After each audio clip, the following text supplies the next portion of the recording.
the A at Alabama, as we welcome you to the NCAA Baseball Super Regionals presented by Capital One.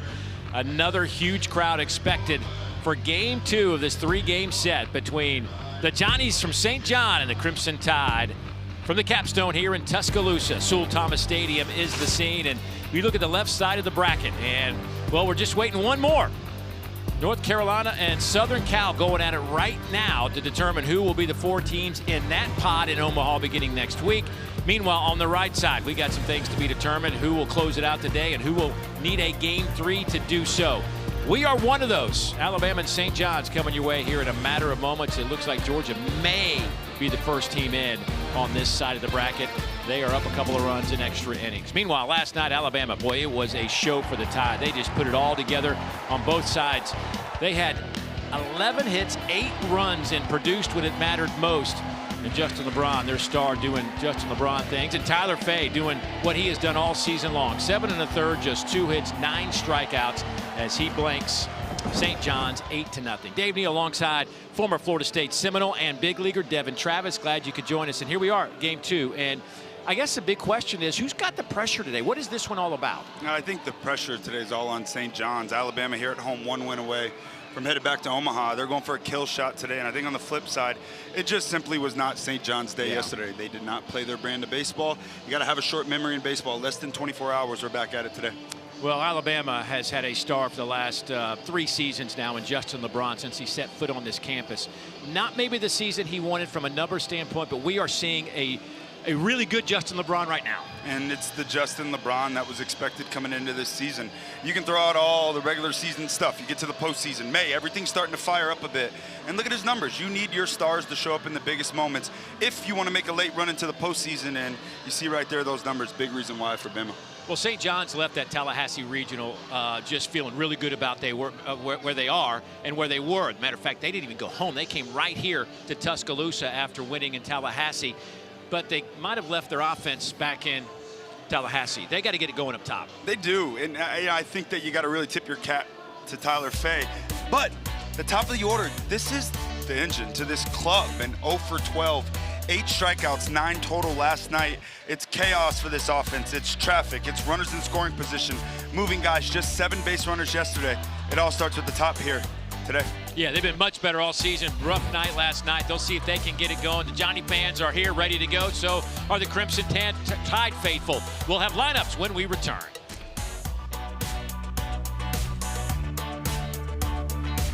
Alabama Crimson Tide. This is the lineup, the same one last night that produced those 8 runs on 11 hits. Fowler and LeBron at the top, Brady Neal in the 3-hole.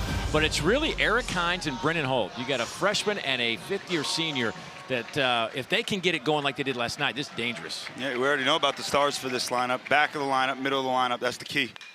First pitch to Fowler, a ground ball out to shortstop. Mansour there to make the play, and really 1 pitch and 1 out. And Evan Chafee, who has stood on this mound before, getting the baseball today, the one-time Alabama Crimson Tide pitcher as a freshman in 2023, redshirted, didn't pitch, but obviously a lot of inter-squad games and familiar with this environment. It's his ball today.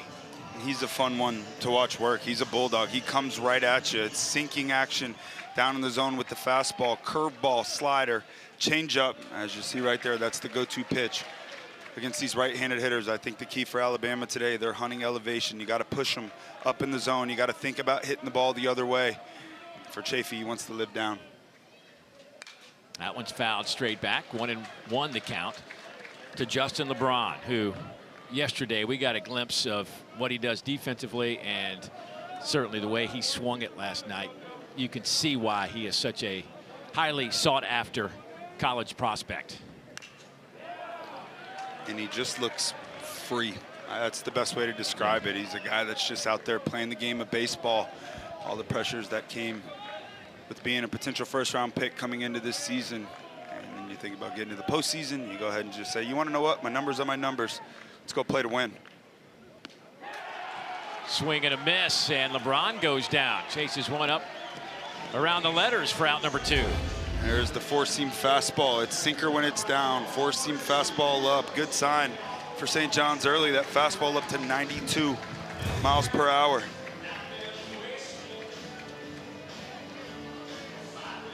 And now Brady Neal. The Alabama catcher, the veteran, the fourth-year senior out of Tallahassee, Florida. If it wasn't for Brady, they wouldn't be perhaps right here, right now, playing in this game after his extra inning 3-run homer against Oklahoma State in the regional, and did it after dislocating a finger. The trainer came out, put it back in place, grabs a bat, and boom. So that's Brady Neal and John Lim, both guys with finger issues and both guys just raking in the postseason. One is in there for a strike. It's 1-2. Brady doesn't like it. Brady behind the plate will be there the rest of the postseason for Alabama. As you mentioned, John Lim, who had been kind of alternating behind the plate with Brady Neal, broke a finger on a foul ball in the regional last weekend, but can still swing a bat, so we'll see him in the DH role. I said it yesterday, talk about having like a golden parachute in the postseason. You turn to Brady Neal to be your everyday catcher.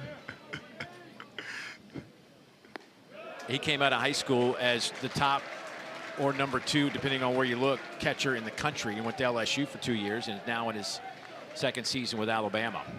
Head coach Rob Vaughn says he is the best defensive option behind home plate, so it worked out perfect. And a called strike 3. Brady turns around and looks at our home plate umpire, Jeff Wright. He'll have to get his gear on and head back, and he'll get to talk to Jeff again when he comes back on the field. But a great start for St. John's and Evan Chafee here, the top half of the first inning. Back in a moment. There's a look at the St. John's Red Storm lineup. They come into this one 36-25, won the Big East regular season and tournament titles, and of course went to Tallahassee and won that regional to get here. Adam Agresti in the middle of that lineup. He did his part yesterday, but needs a lot of help today. He sure does. He's the go-to guy for this club. It's big-time juice. 19 homers on the year, 4 hits in the NCAA tournament, 3 of them for extra bases. None bigger than that big grand slam in Game 3 down in Tallahassee. They need the boys to show up today, though. It all starts at the top of the lineup. Well, Zane Adams going to get the baseball, the 6'4" left-hander out of Porter, Texas, Porter High School.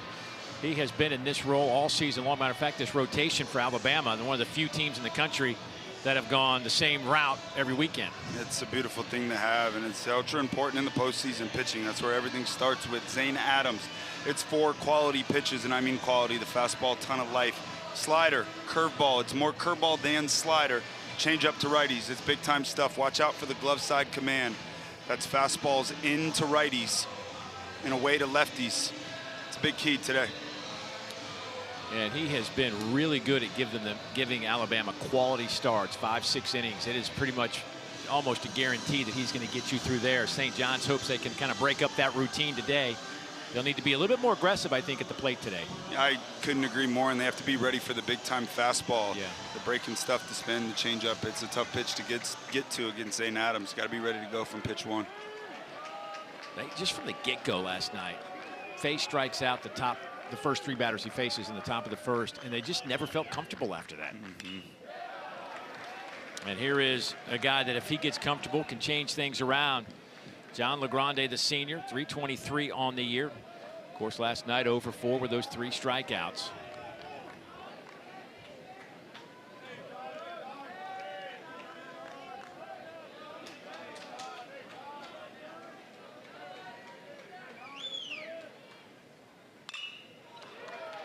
Pops this one up, shallow center field. Fowler charges in, and he'll make the catch for out number 1.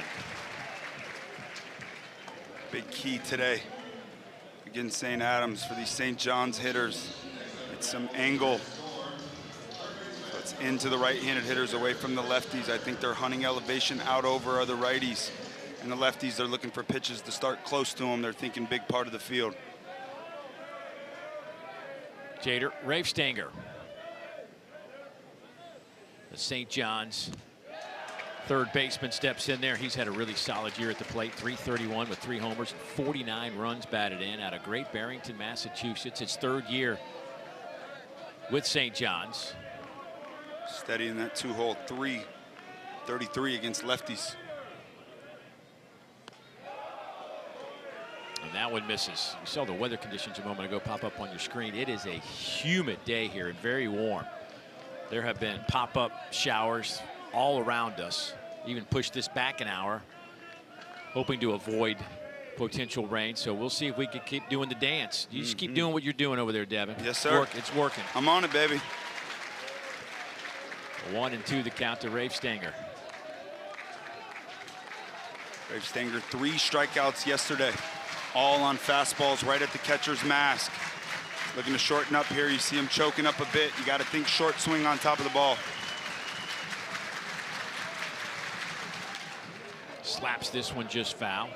Rafe Stanger leads the team in batting average. Second team all Big East performer this year. Just steady in that 2-hole. It's the 1-2 guys that are setting up for the big year for the guys behind them. McMillan, Agresti, ton of RBIs. It's these guys that create that traffic. His first team all Big East last year after hitting over 350 with 74 hits. Did he go? No swing. Oh, nice take there by Rafe Stanger. It's going to be big. St. John's yesterday.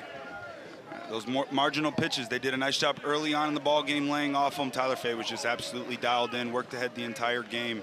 But those pitches against these tough pitchers and guys like Zane Adams, you got to be able to lay off.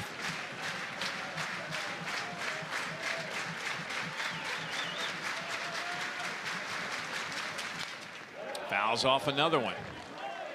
You were in Tallahassee last week, and you watched these guys do that a lot. Nonstop. Yeah. It truly looked like they had the pitches from the pitcher. I mean, they were absolutely locked in to their approach. And head coach Mike Hampton said yesterday, it seemed like we just left our approach early. Yeah, said he didn't follow what they talked about all week.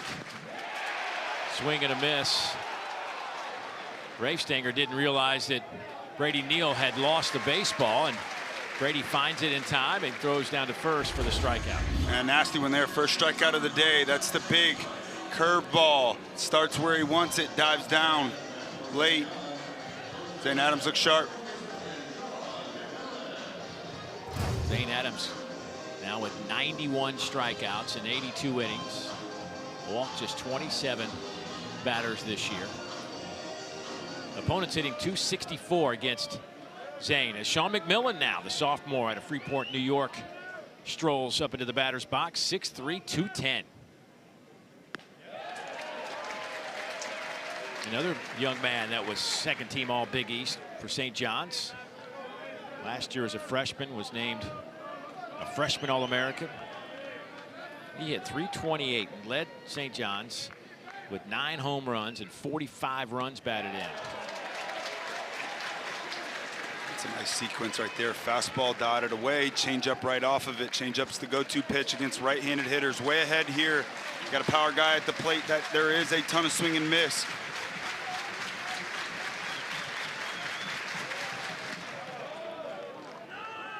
One misses 1 and 2. McMillan had a 20-game hit streak earlier this year. Matter of fact, last night broke a 23-game on-base streak. Changeup you saw right there. Scared combos. Changeup to something that's biting into righties. Looking for a fastball or back to the changeup. Oh, that one catches Brady Neal. He got that off the end of the bat. Catchers. I do not know how they do it. Ooh. Ouch. That bruise will take up the whole leg here in about an hour or so.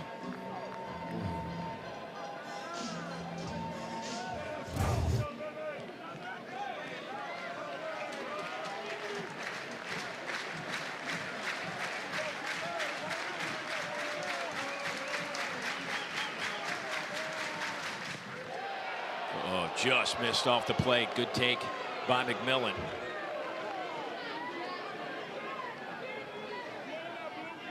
McMillan 0 for 4 with 2 strikeouts last night.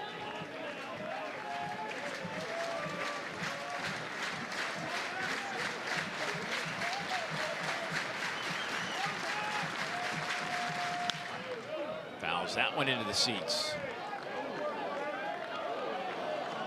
Thinking and facing a guy like Zane, it's all about swing decisions and approaches. And so far early on in this ball game, most of the swing decisions have been good. Trying to find a way to get that pitch count up, sitting at 15. Tyler Fay yesterday, super effective. That big length really hurt St. John's. Looking to extend the inning with 2 outs. Tries to go inside, and that one misses. It's 3-2 as the 8th pitch of the at-bat coming up here. Yep, nice job.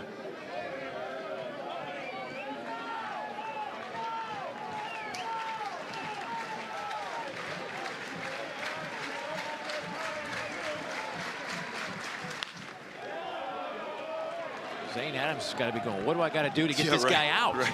He's seen it all. Fastball, slider, curveball, changeup. Doing a nice job fighting those pitches off. It's so frustrating for a pitcher. You make your pitch, you foul it off.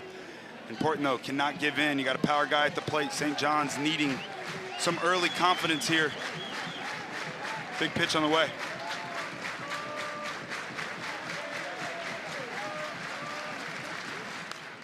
Another one into the net. Vintage.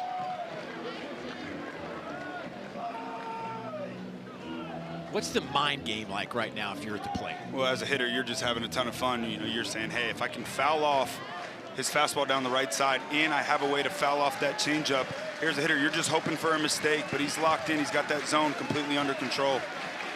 See if Adams can make him second guess. Another foul ball. This is awesome and confidence for the St. John's club right now. It wasn't a lot of long at-bats yesterday, but he's putting on a clinic right now of what the approach should be against Zane Adams. Big key, though, you're late on a fastball there. Cannot speed up. Go ahead and just trust your hands. That fastball's being hit right there. Anything soft, you have the whole field to play with. Let's see if he goes back with another fastball here. The 11th pitch of the at-bat. He fouls that one off his foot. This is crazy. Yeah, this is what I watched all last weekend. Yes. All last weekend. 12th pitch of the at-bat. He just keeps fighting. And he has gotten this pitch count up to 20 now. Man.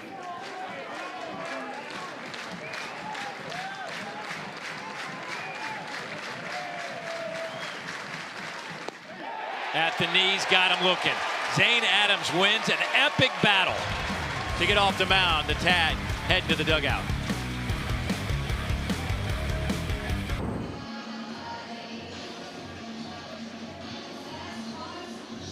Well, the Crimson Tide went down 1-2-3 in the first, but this is an offense that has really found something. They have been at the bottom of the SEC almost all year in offensive categories, but something's going on with them right now. What's happening with Alabama offensively to kind of flip the script a little bit? No, I think they're just excited here for the postseason. They've done a nice job. If you stick with your approach long enough throughout a season, you'd like to believe that one day it's just going to flip and the switch is just going to go bam, here we are. And they've really figured out, you think about the pitching that they have behind them, and having some offensive support like this, dangerous club. Well, Chafee got through the first with a ground out and back-to-back strikeouts. The top three in this lineup, Fowler, LeBron, and Neal. And now he'll face Torres, Lim, and Eric Hines. That ball shot out to right center, and it's going to drop in there. Couple hops up against the wall. Torres around first, and he'll wind up with a stand-up double to start the second for Alabama. Yeah, first mistake of the day by Chafee, a breaking ball up in the zone. That's where they're hunting. You got a power guy at the plate and Jason Torres, and he just fires a shot out into right center field. First leadoff man on for the day for Alabama.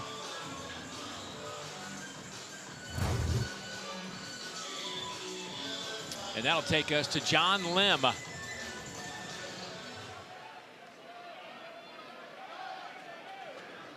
The designated hitter. Went 1 for 4, scored a couple of runs last night. List this one to left, and that's going to get into foul territory and out of play. That ball just kept going. Again, the wind blowing in again today. It was a little bit more left to right. Now it looks like it's almost straight in, if anything, right to left, which obviously going to force that ball we just saw. Yep. Out of play, but going to be tough to get one out of here. We saw a couple balls barreled up yesterday that were shy of the warning track. Yeah, we sure did. This was the only super regional that did not have a home run yesterday. Ground ball over to third. Rafe Stanger plays that well. That'll be out number 1. They're trying to pull something to the pull side. Nice job over at third base, checking the runner. And how about the shortstop, Mansour on a hop, getting to third base to protect. Jason Torres taking that free bag that was left open. By the way, congrats to the Georgia Bulldogs as they're moving on to Omaha. They had extra innings to get past Mississippi State. That one wrapped up just a few moments ago. Georgia hit 21. There were 21 total home runs in 2 days in that super regional between Mississippi State and Georgia. 21. That has to be a fun place to hit. Yeah, sorry you missed that one on the way.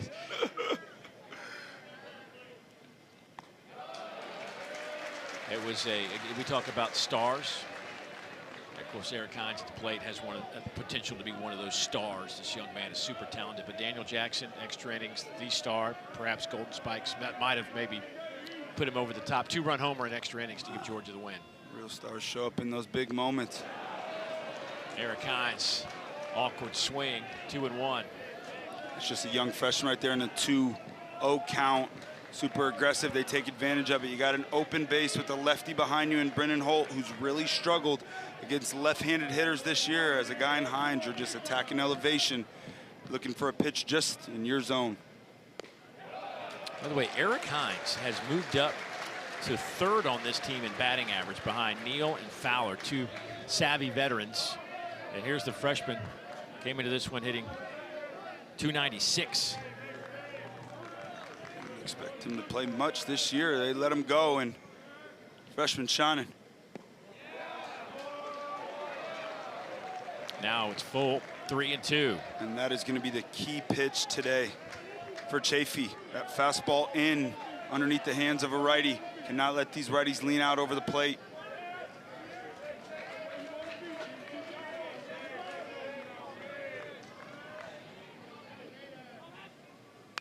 Off the fist down the line, and that's going to be foul. We'll do it again. Once again, well located. If you're going to go in at just 89 miles per hour, you got to make sure you jam in underneath his hands. He did. Eric Hines at 6'3", 230 pounds.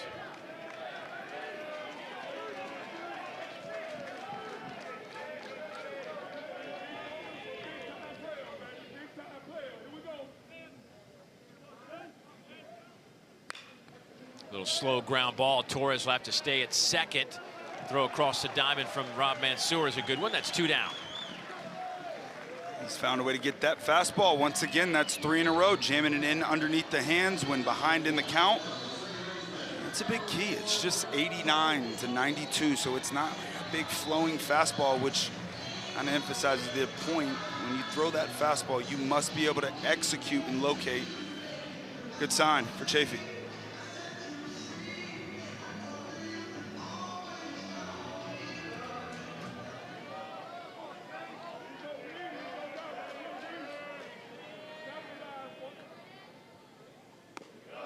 Brendan Holt had a big night last night. The grad student transfer out of Baton Rouge, Louisiana, anchoring second base.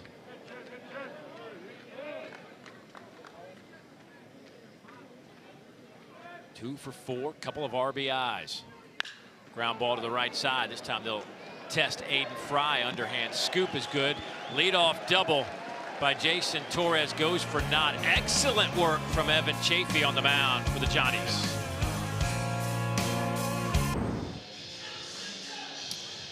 Back at Sewell Thomas Stadium here in Tuscaloosa, moving to the bottom of the 2nd inning. The Johnnies down 1-0 in this series, trying to stay alive. And if they're going to do that, this guy's going to be a big part of it, I would assume. Adam Agresti, their catcher, their leader. They only had 7 base runners yesterday against Alabama, and this guy was on base 3 of those 7 times. He was fantastic and continuing his hot streak. 19 homers, 54 RBIs, just 9 home runs last year. Talk about freeing up and just playing the game and having some fun. Having a great year. They need him big time today. First team All Big East and the Tallahassee Regional Most Valuable Player. 6'3", 235 out of Yorktown, New York. Has been great, not just at the plate, but certainly behind the dish as well. He's thrown out 33% of the runners that are trying to steal bases. Complete player. He's hitting .327 against left-handed pitching with 3 homers. Right-handed pitchers is where his power is. 16 of his 19 home runs coming from against right-handed pitchers. I think a big reason for that last weekend in Tallahassee, they were really jamming him with the lefties. In Florida State, they were trying to go in underneath his hand with that angle cut. The righties' balls normally are running away, and that's where big power guys like to get extended and dry the ball.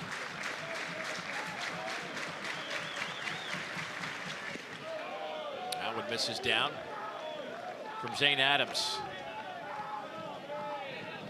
Zane had to work hard in that first inning. Took 12 pitches to get out the 3-hole hitter Sean McMillan.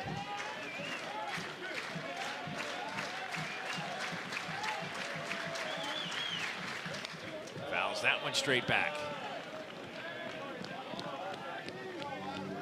During the press conference, they said they're looking to get on that fastball. They felt like they left their approach. You get a guy that throws 95, you have to respect the fastball at all times, especially with 2 strikes. Just hope your eyes let you pick up that spin to lay off those pitches that are in and out of the zone.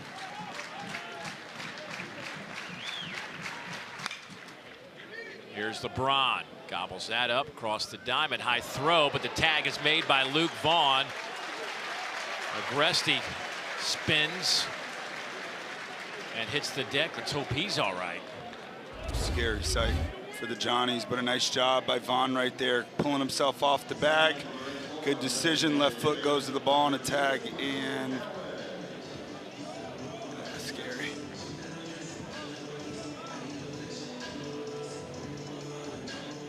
That left foot just missing the bag.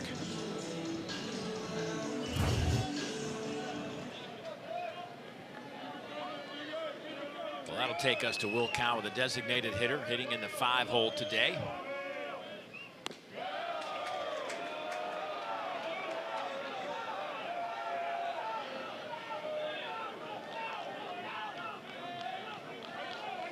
Hey, thanks, Chris, and welcome. Sewell Thomas Stadium here in Tuscaloosa. Dave Neal alongside former Seminole and big leaguer Devin Travis. So glad you could join us. Game 2 of this 3-game series underway. Not much has happened. We have seen both pitchers battle through the first inning and a half. Alabama last night put on a show. I mean, they were just so balanced in every facet of the game. They won 8-0, 11 hits. And it was a fantastic night for Tyler Fay, who went 7 1/3, struck out 9, and gave up just 2 hits.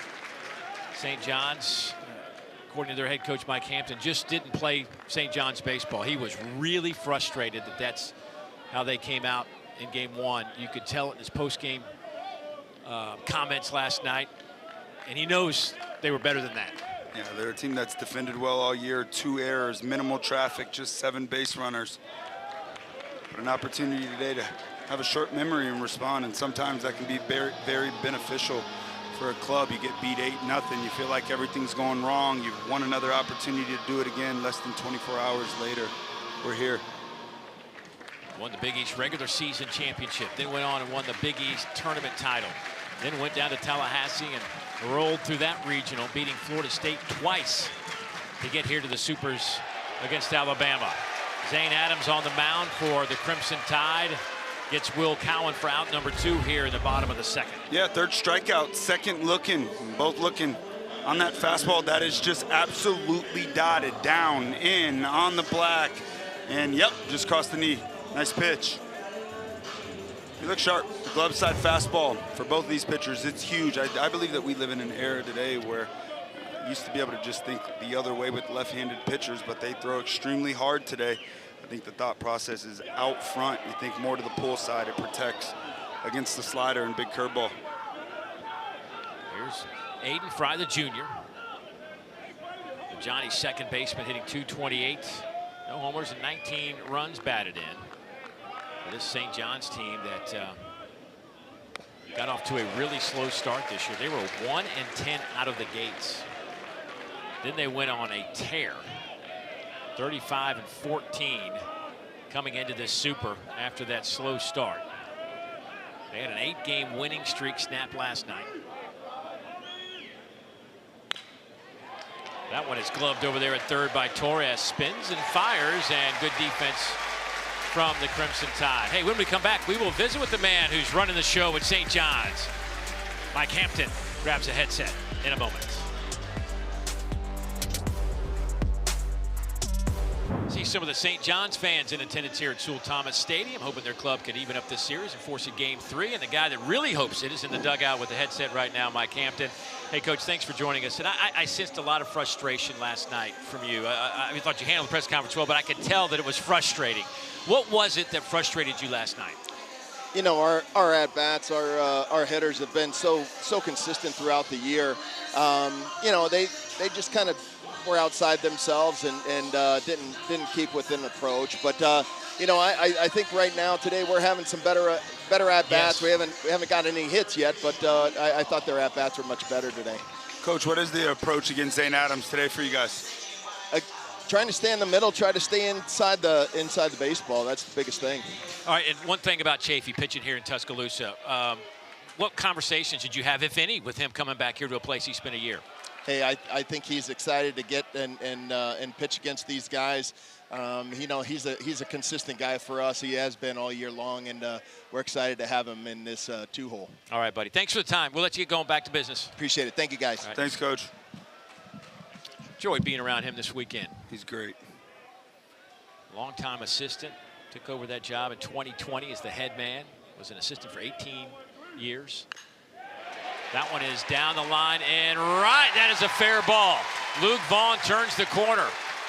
Looks back, and he will stop at second. And both hits today for Alabama. And that's the game plan coming in. You're attacking elevation against a guy with a good sinker. That's a changeup up in the zone. That pitch has to be down. Short, simple swing inside the ball, drives it down the right field line. And it's back-to-back innings. Bama has their leadoff man on via double. And if you're Chafee on the mound, you're like 2 inches to the right, and that's a foul right. ball. Small margins. Yep, and now it's a double as Vaughn stands at second base with his 9th double of the year.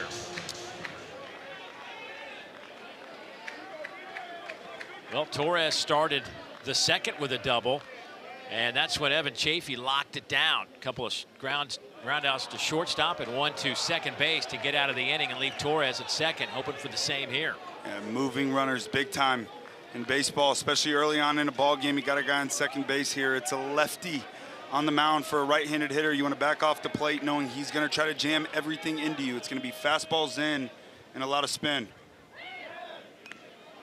Fouls that one. I think that caught a piece of his own leg. Decided to show bunt there too. 0-1 count. He takes a fastball in. Show bunt. 1 strike count. That's never fun. And bam, just like that, 0-2 count. Chafee way ahead. Going for the strikeout here. You got the top of the order on deck and Bryce Fowler.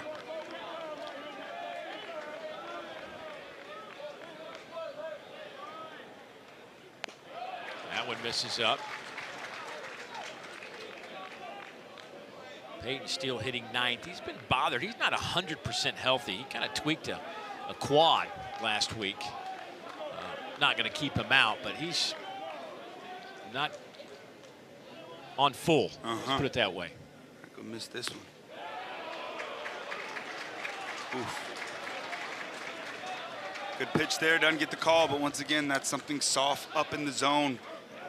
Chafee's at his best when he's down in the zone. They're going to try to steal a fastball in. Here, that's the pitch that got him right last inning. That one finds the big hole off the right side. Vaughn turns the corner. Here's the throw home. It's not in time, and Alabama leads early 1-0.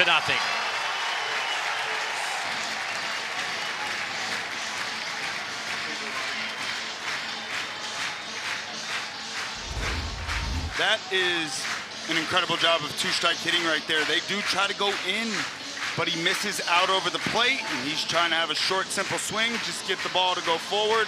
And all the way here, he's thinking, yep, I'm off on the horses, and there was never a question. Alabama up 1-0 early. Peyton Steele delivering. Bottom of the lineup yesterday. A lot of production down there, setting it up for the top of the order. 1-0 early Bama. Boy, there was just a huge hole off the right side of that infield, as the second baseman Fry was really close to the bag at second. And now the lineup flips back to Bryce Fowler, who grounded out to start this game.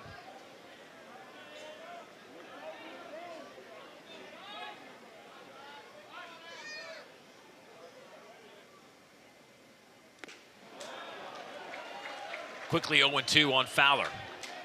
Fowler, the young man, the redshirt senior out of Madison, Mississippi. A couple of years down at Southern Miss, didn't play a whole lot down in Hattiesburg, then transferred to Pearl River Community College. Thought he was going to go to Campbell, had a coaching change, and then gets a call from Rob Vaughn and said, when can you get here? We want you. When can you get here? And he says, right now. Right now. Yeah. Today. On my way. Yeah, he has been their center field. Actually, he was out in left field last year. Now he's anchoring center field spot for him this year. Man, he is a fun player.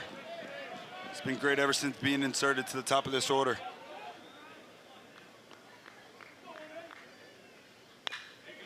Did that find the hole? It did. And Fowler will wind up at second base, and the Tide have him at second and third now. That is 3 doubles for the Tide today. Man, and that is just a beautiful piece of hitting once again with 2 strikes. That is a well-located breaking ball there. You see behind the plate, Agresti's going to drop and block. But a veteran, savvy hitter, played a ton of baseball. 2 strikes, you're not trying to do too much. Go ahead and take your knock. And a rocket shot in the left center. Second and third, no outs. First mound visit. Boy, again, you saw shortstop Mansour kind of going toward the bag at second. It's one of those what-if things. If he just kind of hangs a little bit at his normal spot, that's a routine ground ball. Yep, and you're in double play depth there, so you are cheating a little bit up the middle, and you're thinking left on left, going to go to a slider. Most likely that ball is going to get pulled, but you got to tip your cap, man, to Fowler. He's an incredible player, and he just keeps getting better and better. Boy, now Alabama with an opportunity here. There is nobody out. One has already come in.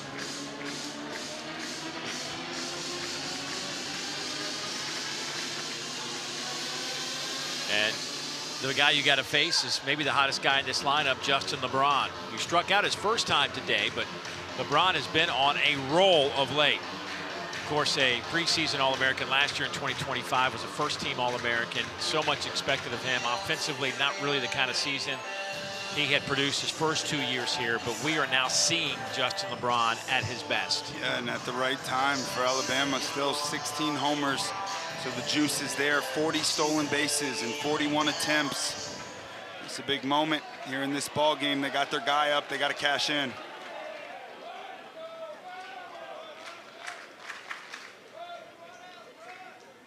For the year, LeBron hitting .281.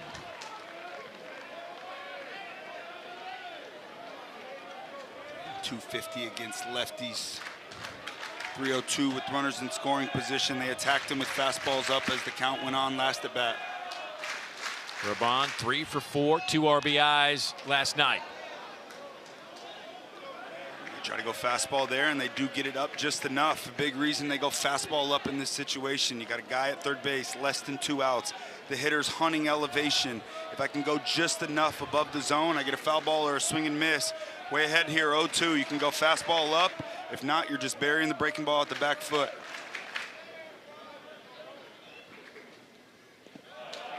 That one hops back to Agresti behind the plate. Chafee can't give up on it here. You're still ahead. Big here, 1-2. A lot of guys will bounce a bad breaking ball and go right back to it.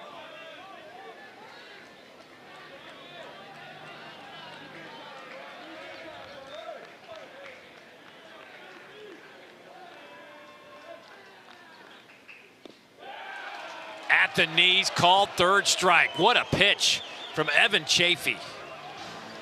Absolutely electric right there. Look at this. Pinpoint, dialed, bam. Second strikeout of the day against LeBron, both on that fastball. That is going to be the big pitch coming into today. You must be able to go into right-handed hitters. When you do, make sure you get it in. He does, and a big strikeout there.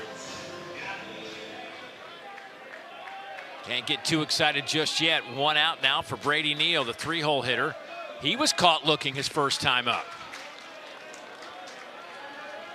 He got a couple pitches just like what we saw LeBron get. He didn't like him his first at-bat. Had a few stares at our home plate umpire, Jeff Wright. But that's been a pitch Jeff Wright's calling, so you better know it's going to be a strike. That's right. That's right. And that's why it's ultra important for Chafee to live down there. You end up getting those calls.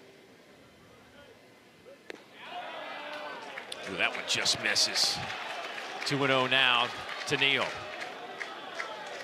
Brady 1 for 4 with an RBI last night.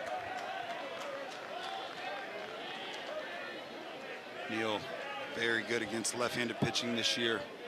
343 up big here. Ground ball. That's going to get a run home. And Alabama will lead it 2-0 as Neal grounds out to second base.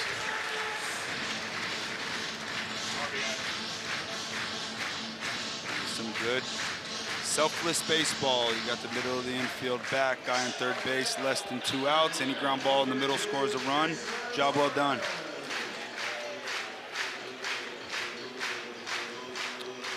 That'll push Fowler over to third base. 2 down to the inning now for Jason Torres, who doubled his last time up.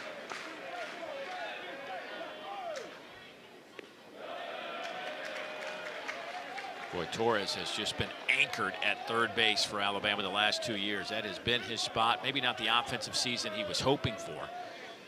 Comes into this one hitting .236, but does have enough pop. 8 home runs and 47 runs batted in. Up over 270 now against lefties this season.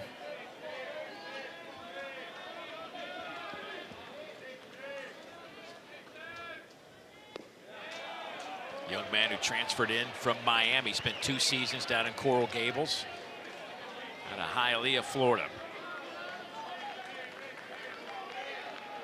Chafee here up big.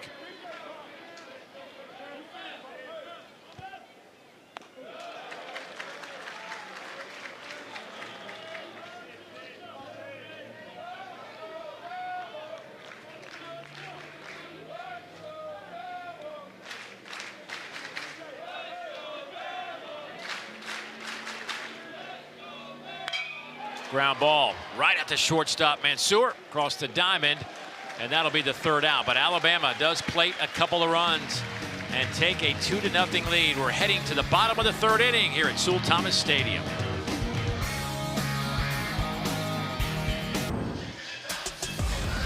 And welcome back to the NCAA Baseball Super Regionals presented by Capital One.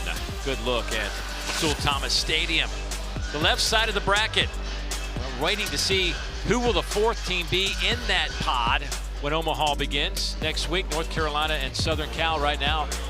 Trojans up 3-1. Meanwhile, our side, we still have some baseball left to be played in a few of these supers, but Georgia has already punched their ticket. They had extra innings, won by a couple of runs over Mississippi State. So they're heading to Omaha for the first time since 2008. It was a real party in Athens the last 2 weekends. Those folks have bought in to Bulldogs baseball. It's crazy to think that they haven't been in Omaha since 2008. I mean, I feel like every year they're in Omaha because of how much talent they've had running through that program. Congrats to them.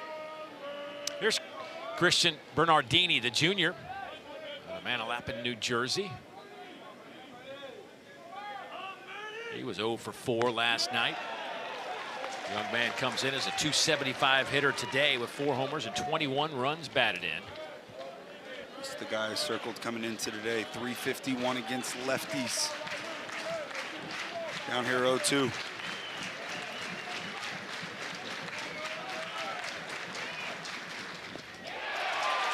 Big breaker for a strikeout, out number 1.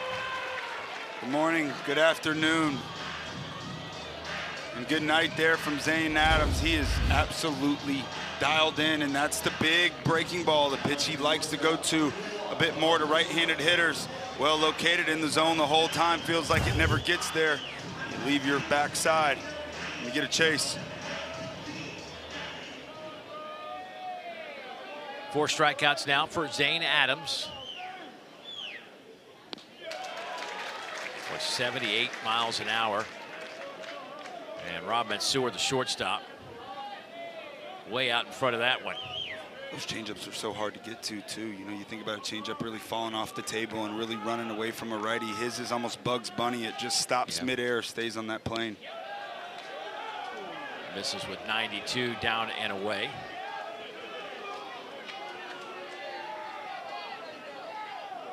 The Johnny shortstop, a grad transfer from California, a couple of years at Cal State Pueblo. His first season at St. John's. He came into this swinging a pretty hot bat. He was hitting over 330 prior 13 games, but last night 0 for 3 with a strikeout.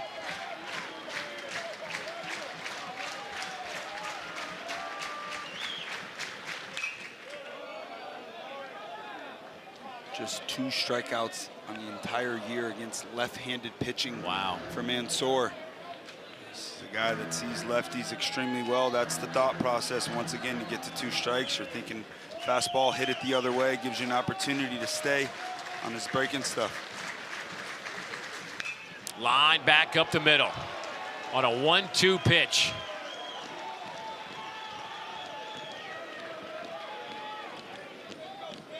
So the first hit of the game for St. John's here in the bottom of the 3rd inning. That'll take us to the 9-hole hitter, Dylan Fitzsimmons.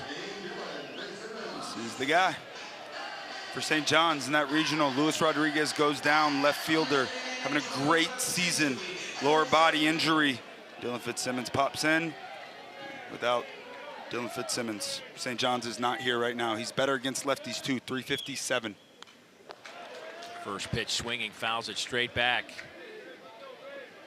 This is the Rodriguez injury, and you were there. You said it would have been raining and the field was sloppy. Who knows if that had an impact, but certainly an awful situation. Just so sad. The field was wet, his foot stuck, and something you never want to see. He is with the team. That ball is slicing away from Fowler. He's going to have to chase it to the fence. Boy, did he get a bad break on that one as it bounces over the fence, and that probably is a fortunate break for Alabama. Saves a run. Certainly. And that is an excellent swing there from Dylan Fitzsimmons. And we'll watch the center fielder here.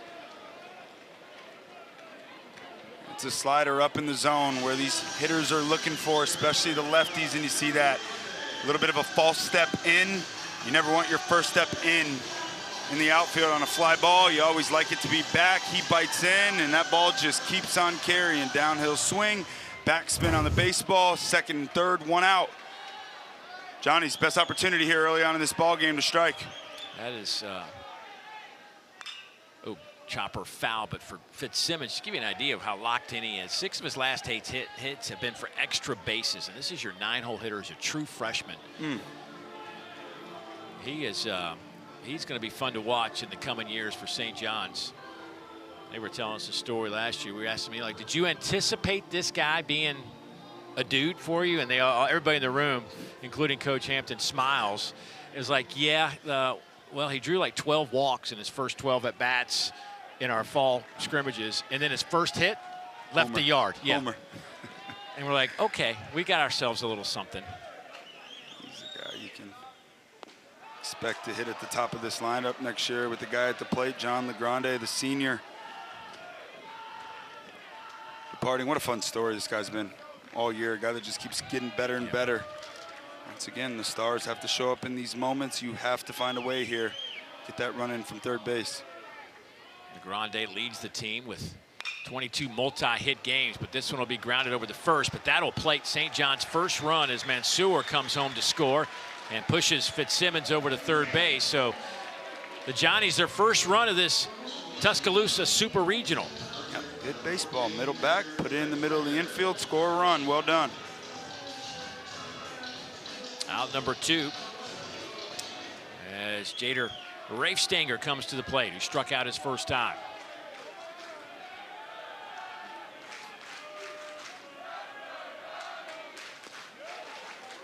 There's a first pitch strike to Rafestanger.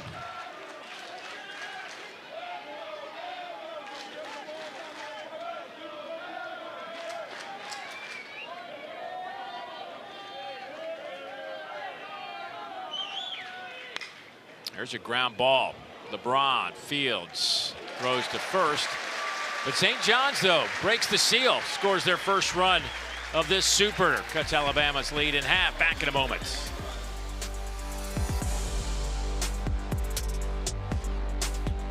CAA Baseball Super Regionals are presented by Capital One. What's in your wallet? And in part by Liberty Mutual Insurance. Only pay for what you need. Alabama leads this Super Regional 1-0. A win by the Tide will push them back to Omaha for the first time since 1999. Think about that. That is the second longest drought by any team in the Southeastern Conference.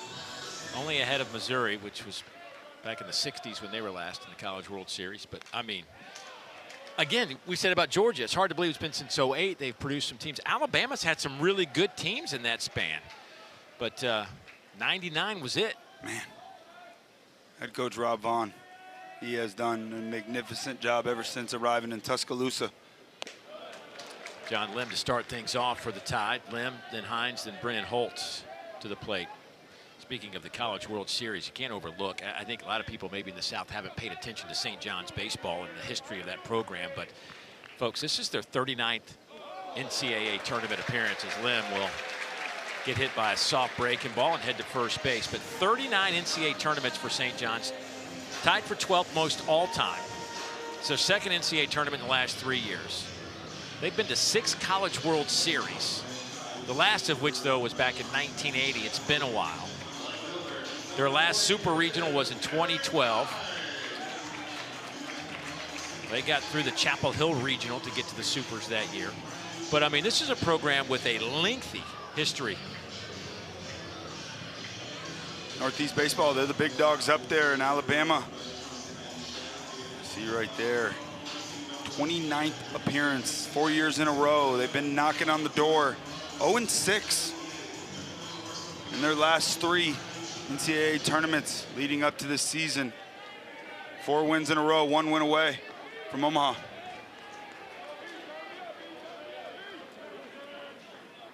Here's Eric Hines. That one misses away.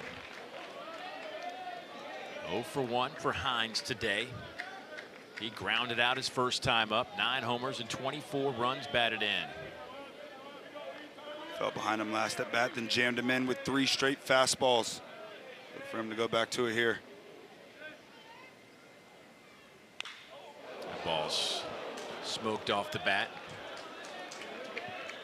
Try to go to that back foot slider, and Hines ready for it. That's the approach. You got to think out front here. You got to think pull side with a little bit of crossfire.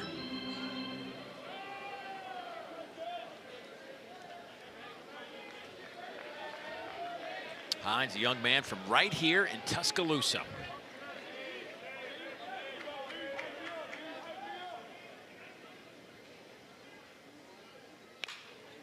Out to short. Bobbled out there. Mansour gets the out at second, but Hines safe at first. Boy, both Mansour and Fry had trouble with that baseball. Yeah, it looked like a tailor-made double play right off the bat. But the bobble and the speed from Hines costed that double play. It's sharply hit. Once again, they go back in with the fastball. That is the right pitch, and just a bit of a bobble peeks his head up before securing the baseball. It's little plays like that inside of a baseball game. You give somebody an extra little opportunity. Bama, they'll make you pay. This defense for St. John's, they've been fantastic all year. 2 errors yesterday, though. I think that was part of the frustration as well for Coach Hampton post-game. Yep. Not only the approach at the plate, but you got to play clean baseball in these games. Pitching, defense, timely hitting. That's the route to winning. Brennan Holt, big hit yesterday, drove in 2 runs.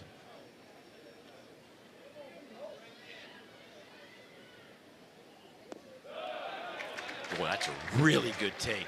It is, and the misses for Chafee are starting to get better. That breaking ball has been left up in the zone early on in this ball game. That's where he's got to live, down in the zone.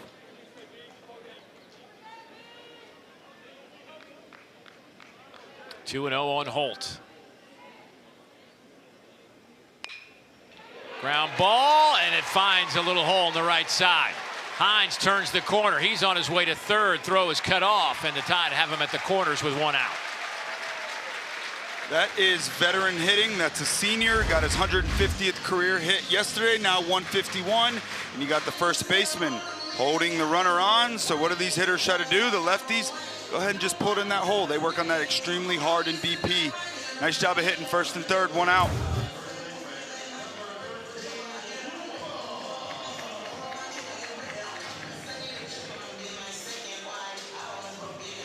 Luke Vaughn to the plate. He doubled his first time up, came in to score the opening run of this game. He's raised his average to 222. Got to change up in the zone. This situation for the ground balls, it's been the fastball in to righties. Lays down the bunt. That's going to get a run home. And they do get him at first, barely. Vaughn thinks he was safe. Regardless, a run scores, makes it 3-1 Alabama as Hines comes home. And it looks like they're going to take a peek at this one, but I love it. First and third, 1 out. This play is almost indefensible. You got the first baseman holding the runner on at first. Third baseman, even if he's playing even with the bag, so what? The third guy at third base, he goes ahead and just gains ground, takes off with down contact, and this play was close. Looks like the right call.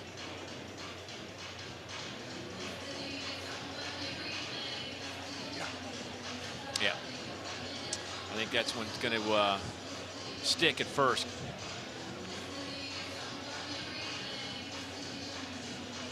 Yeah. Good call. But Vaughn will get the RBI, does his job.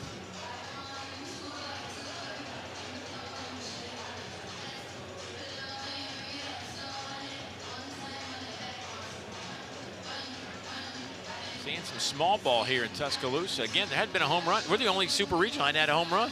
Yep. And Bama came in this thing on a heater with homers.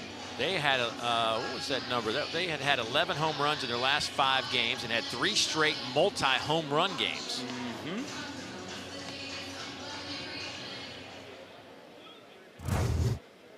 After review, the call confirmed of out. Alabama has 1 challenge for me. There we go. Small ball, first and third, safety squeeze. Absolutely love it. Well done.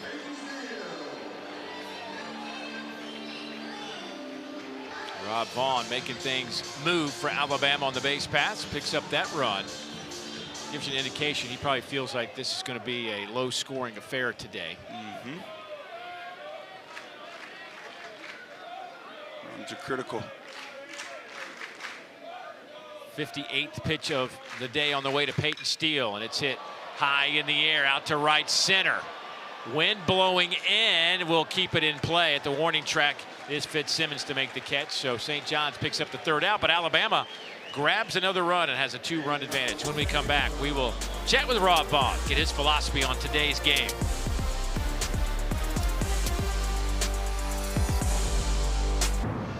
Had a record crowd last night. Maybe the weather might have scared some folks off, but another huge crowd today at Sewell Thomas Stadium as Alabama trying to close this out. They lead 3-1. Joining us down there on the headset in the first step, Rob Vaughn, the head coach of Alabama. And Coach, we just saw you lay down a great safety squeeze. Thought process and going into that, and what's your thoughts about this? What does that mean for this game?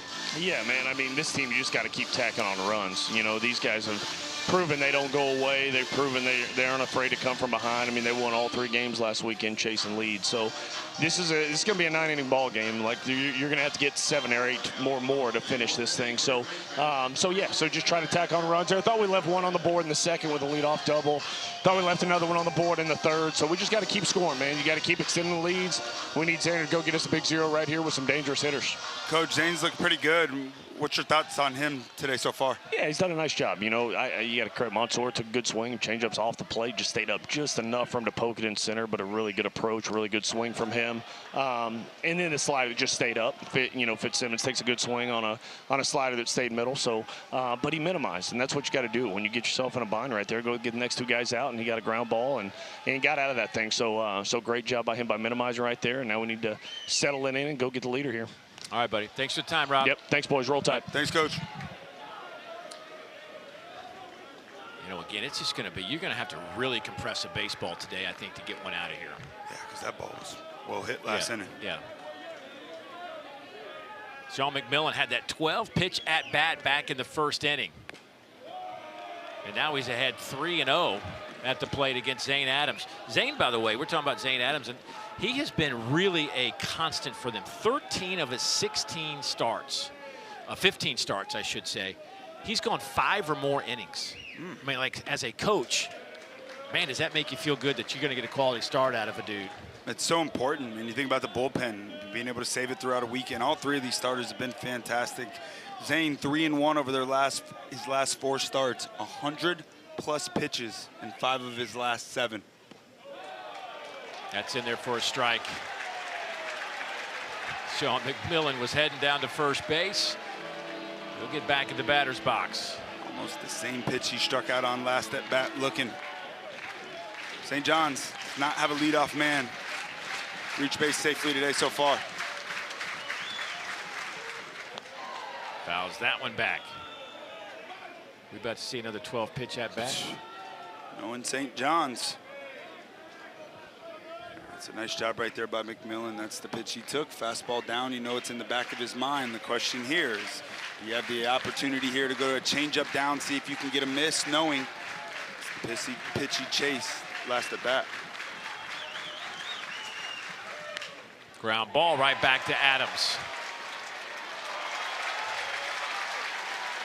Wasn't 12 pitches, but certainly McMillan made him work again, and Zane Adams wins the battle.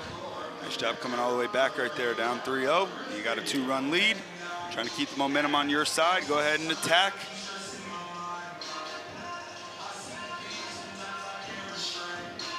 Adam Agresti.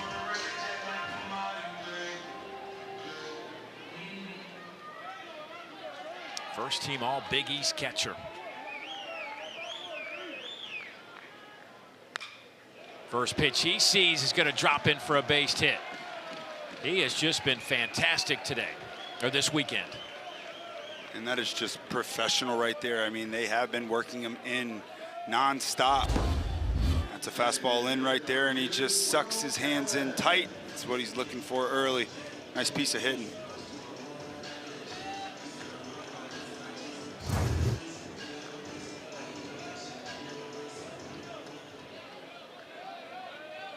Will Cowan struck out his first time up.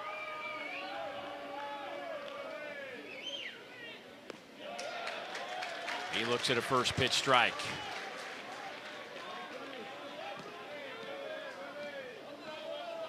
Cowan this year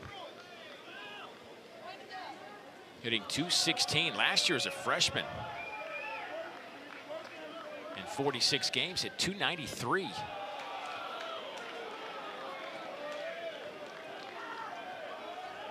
Having a ton more success against lefties, though. .267, 2 home runs. Just 3 strikeouts against left-handed pitching this year. 4 after the last at bat.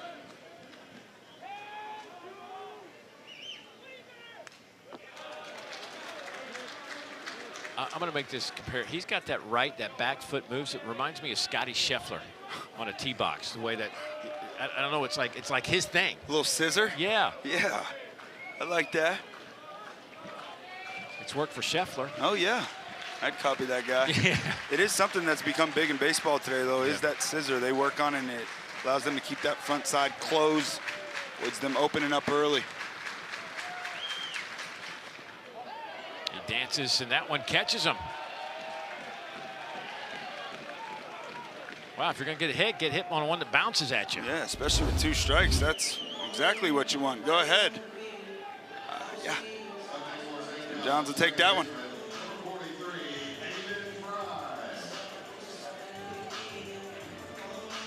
Right foot was starting to scissor.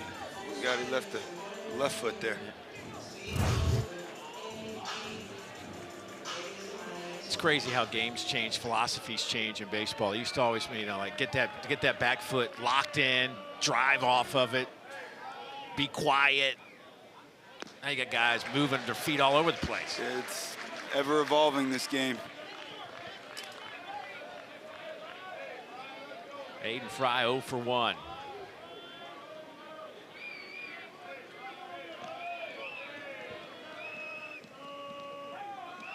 .227 hitter. Swing and a miss. It's 0-2.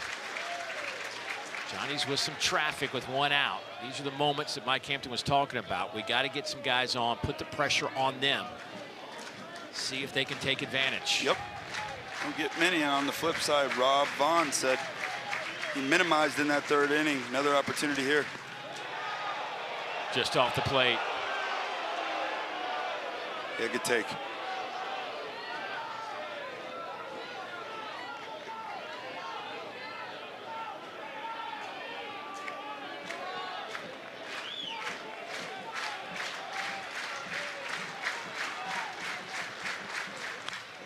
Lifted in the air, high in the air, out to Eric Hines in left.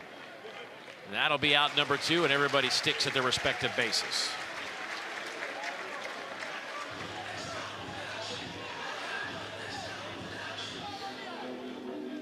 Once again, that is the approach. Zane Adams has been in the strike zone all game long. 73% strikes.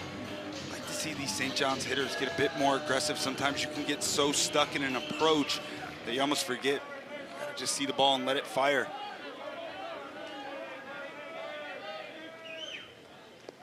They're in the 9th in Chapel Hill. And USC up 3-2 over North Carolina. Winner of that one going to Omaha. Standing ACC team, North Carolina.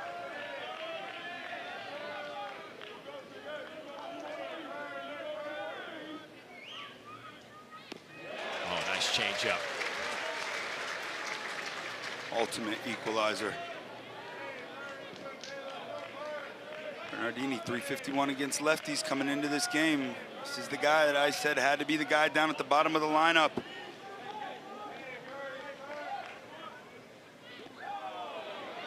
Runners are going to go. The ball scoots away from Brady Neal. And that's big there. Dirtball Reed. Now you got another man in scoring position. This is the one that you want to go on. It sneaks away from the catcher, goes right, guy at second base all day long. Pressure pitches.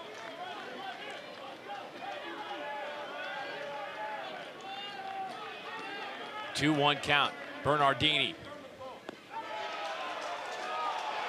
Ooh. Oof. Man. 3-1 here in the driver's seat. That one just missed. See if Bernardini can do something with this 3-1. Fouls it off. It's full. 5 straight changeups. Does open up the door for an opportunity to jam a fastball in there. You do have an open base. The 8-hole hitter Mansour on deck. He got a base hit his last time up. He would love an opportunity.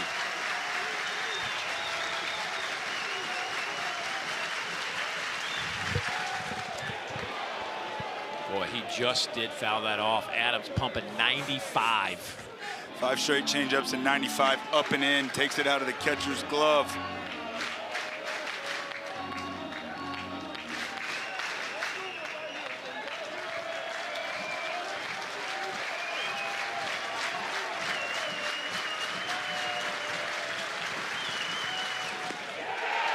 Got him. Inning is over. Adams works himself out of that jam. Zane Adams. Coach Rob Vaughn said you got to minimize damage. Well, does it again. Nice job. Dot it up.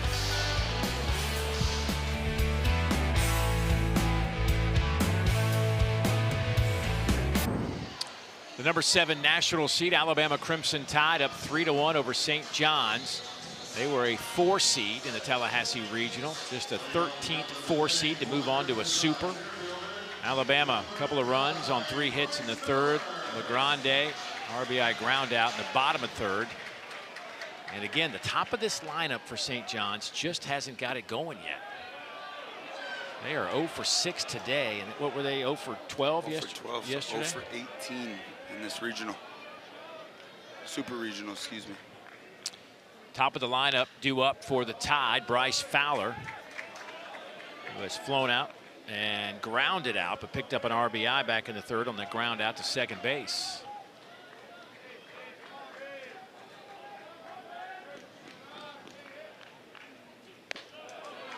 up and in. 1-2 on Fowler.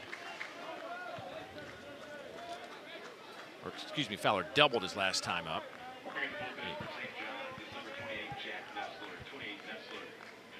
LeBron on deck, then Brady Neal. Fastball right there, just buzzes the tower.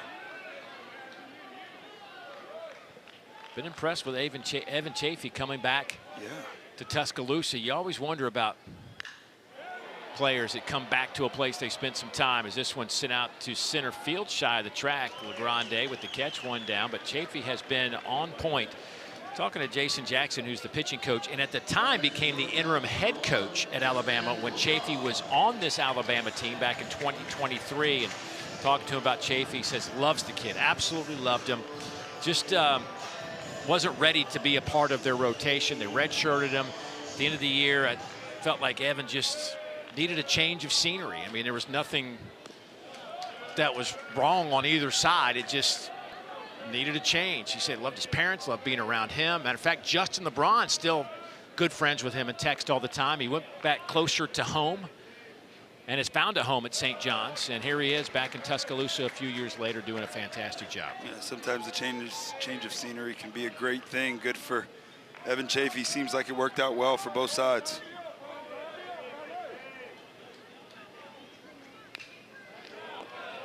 .87 miles an hour, 2-1. The count to LeBron.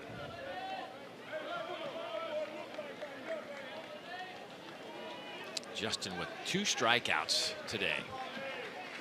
Both on fastballs. First one up in the zone. Last one looking down.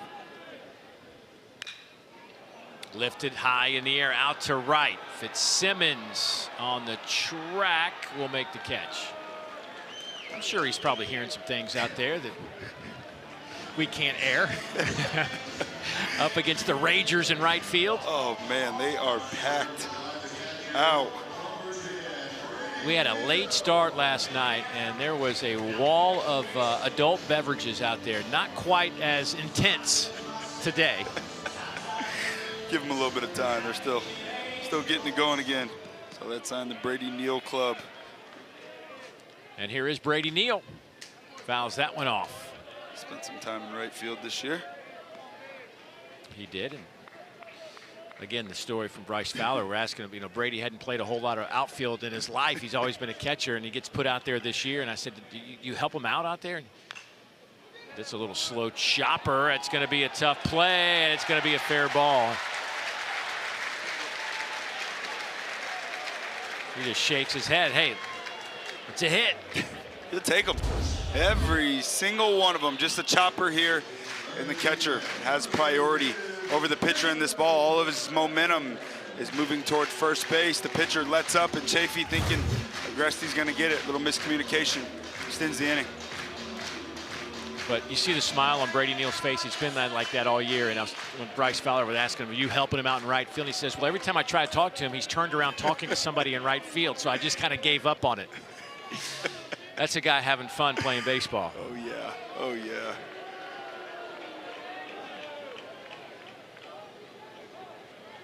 Tallahassee kid. Leading the team in batting average this year is Brady Neal. After last year, the young man hit .219 with 3 home runs. And this year he's at .330-ish with 10 tanks and 50 runs batted in. That smile you see is a big reason for it. He's having fun. He is right on .330, as a matter of fact, after that last base hit. Torres with a double today.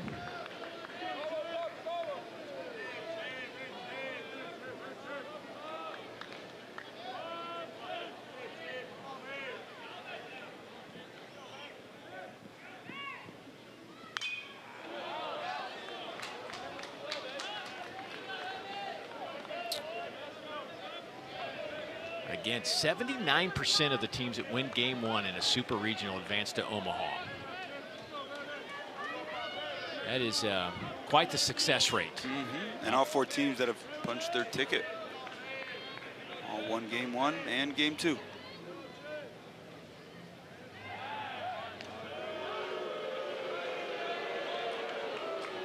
Brady Neal over at first base. Just 4 stolen bases in 6 attempts on the year, but with 2 outs, ultra important, trying to get into scoring position, especially up 2. You can't play aggressive style of baseball.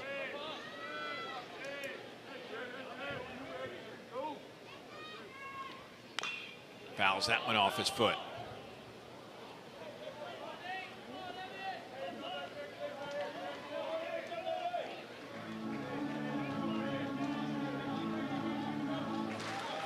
JV's been good, efficient, just 72 pitches.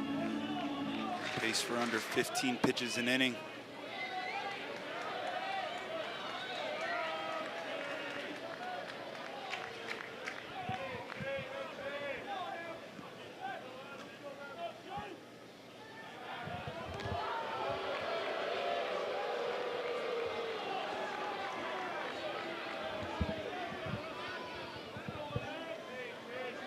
One and 2 on Torres. 47 RBIs, 8 home runs for the Alabama third baseman.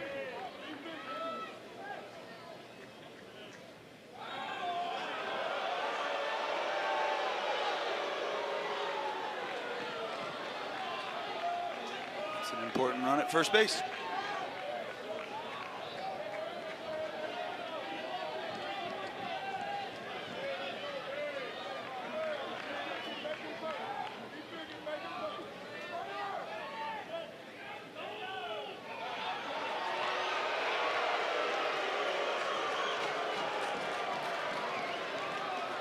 Hitter, this is always extremely frustrating.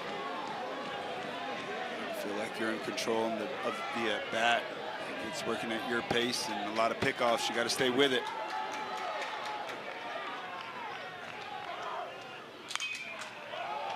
Popped him straight up in the air. Agresti makes the play. Alabama leaves a runner on base, nothing doing. St. John's trying to get their bats cranked up. 3-1, they trail. Game 3 of the NBA Finals tips off Monday night. Spurs at the Knicks, with the NBA tip-off starting at 8 o'clock Eastern time, followed by the game at 8:30 Eastern. Watch it on ABC, or you can stream it live on the ESPN app. I know there are a lot of St. John's baseball players. You look at their bios and it says we're Yankees, Mets, and Knicks fans. It is a big time, and can you imagine what that city will be like if the Knicks can win an NBA championship? Danger. I'm glad I'm living in the South. That's right. That's right. They are on a roll. I mean, it is crazy what they're doing postseason. Here is Rob Mansour to lead things off. 2 hits last night for St. John's, 3 hits here as we're in the bottom of the 5th inning this afternoon. And one of those 3 hits belongs to the St. John's shortstop.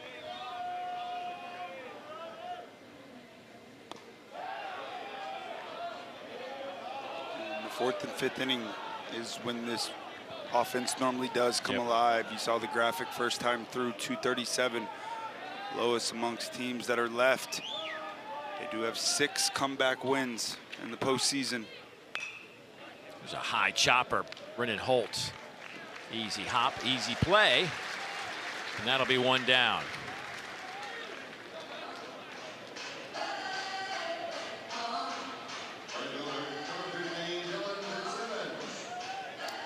And here's a guy that can certainly rip one in the alley. We saw it earlier. Dylan Fitzsimmons doubles off the wall, producing his 15th double of the year.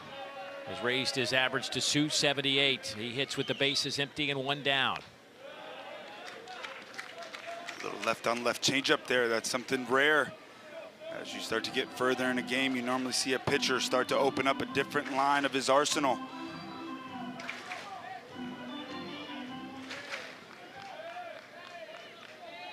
Fitzsimmons, 5 hits in the Tallahassee Regional, finished up at 417 last weekend.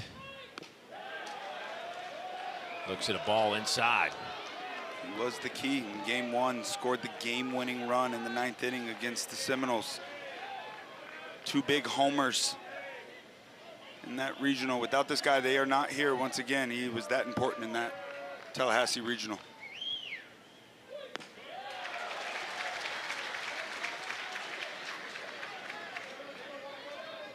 Zane Adams just quietly continuing to make pitches. Very, very few mistakes over the heart of the plate today.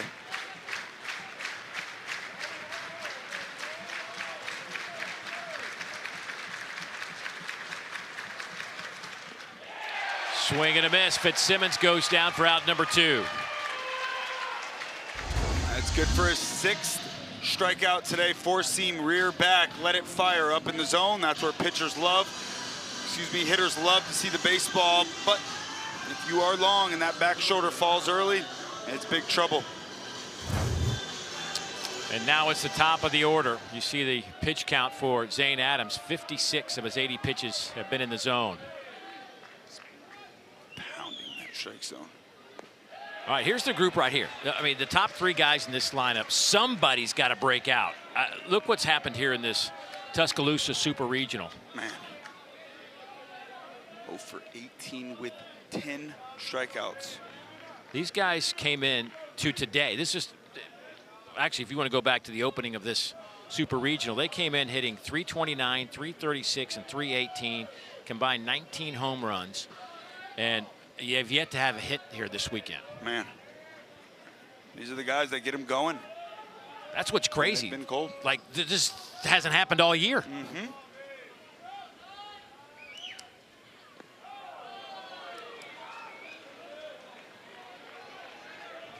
13 for 36 combined in the regional coming into this thing. Just got to credit Alabama's pitching. I mean, Tyler Fay yesterday, Zane Adams today. They are just making pitches.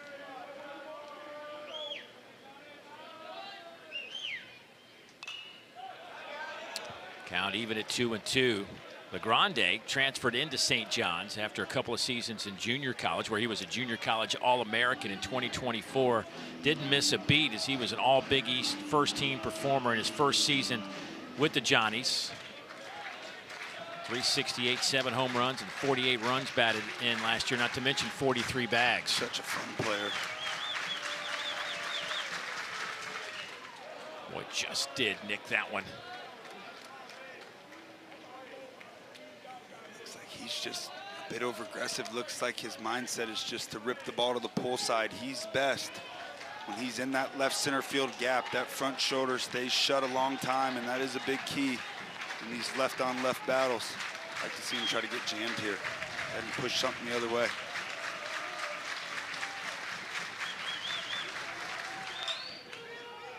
That's going to be a tough play. I don't think they're going to get him. Boy, you just knew the moment that one took that big hop at the plate that LeGrande was going to beat that one out. Yeah, no chance on that one. Way too much speed, and you can't teach it. It was never even a question. Hey, what a way to get your first hit for that group. Hey, it's the postseason. It does not matter what it looks like on the scorecard. There's no pictures. That's an infield single and extends the inning. Tying man up to the plate. Well, that breaks the seal. Let's see what Rafe Stanger can do behind him. They pitched him extremely tough. 3 strikeouts yesterday, all on the fastball. He comes up today, hunting heaters, strikes out on a curveball his first at bat. He's in between. It's a yo-yo effect. You got to just pick one pitch and sell out to it. Well, these are those moments, too. There's 2 outs in a 2-run game. You're in the 5th. You got a left-hander on the mound. You got LeGrande, who can steal some bags. We told you over 40 last year. He has 27 this year. How important is it to get him to second base right now? I mean, do you take a chance with 2 outs? It's huge. You know, he's been thrown out 13 times, 27 for 40. You know, you're in the middle part of the ball game. Zane Adams is dealing. You got the tying man up at home plate. You got the meat of the order up behind him. For me, this isn't an opportunity in which I'm thinking steal at all, especially with the lefty on the mound. If you run with the lefty on the mound, it's first move. And watch the move for Zane Adams, too. It is one of the best moves I've seen all year. Let the guy at home plate hit. Rafe Stanger looks at a strike. Rafe Stanger, from an average standpoint, best hitter in this lineup. Big hits all year long. Game-winning single in Game 1 against the Noles. He's just been pitched extremely tough.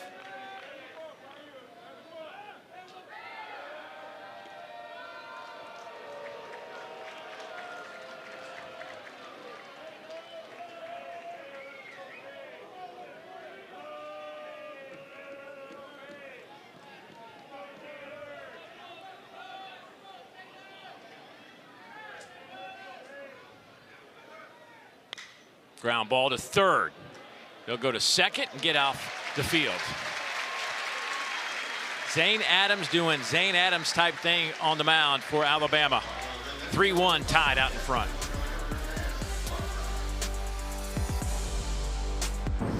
Well, the left side of the bracket, these teams will be in the same pod in Omaha. We're waiting on North Carolina and Southern Cal. They are now in the bottom of the ninth. North Carolina just tied it up. There is 2 outs in the inning. Over on the right side, we're still got a lot to be determined. Georgia already there. Of course, Texas, Oklahoma, and Alabama with a win would punch their tickets to Omaha as well. Now listen, if you want to go catch that North Carolina Southern Cal game over on ESPN, you can go. I'm going to let you go, but you got to promise to come back. Right on back. Right. Because we got a good one here. Alabama and St. John's. Crimson Tide won last night 8-0, but it's 3-1 here as John Lim will lead things off, followed by Eric Hines and Brendan Holt. We have had 2 outstanding pitching performances today. Evan Chafee, the former Alabama Crimson Tide player, back on the mound for St. John's today, has not been intimidated by this environment. Too geeked up to pitch. I mean, he has been really locked in from the get-go. He's done a great job as this game's progressed and landing pitches down in the bottom of the zone. His misses have been better, as you see right there, and that's a big key. He's a nubber. He's a guy that works in and out, keeps hitters in between, so execution is ultra important. He made a couple mistakes today, and Alabama made him pay. It's been a good one. Yeah, those numbers are impressive from both of our starters. Zane Adams has been very effective as well for Alabama. You know, getting ready for this game, you start looking at these 2 pitchers, very identical. I mean, think about this for a minute. They both came in with 7-4 records. 81 2/3 for Chafee on the mound, 82 1/3 for Zane Adams, 88 hits for Chafee, 84 hits for Adams. And there's a strikeout, another one for Chafee. That'll be his 4th of the game. And that is just a well-located fastball right there. And it looks like when the fastball goes to the glove side, it has a little bit of cut. Well-located, locked in, continuing to pound that strike zone. Well, how about the Tar Heels? Just walked it off at home in Chapel Hill, 4-3. They were down a run in the 9th. And they are heading to Omaha. Wow. There will be an ACC representative after what was a tough regional for the ACC. The Tar Heels waving that banner. Scott Forbes and co. getting it done.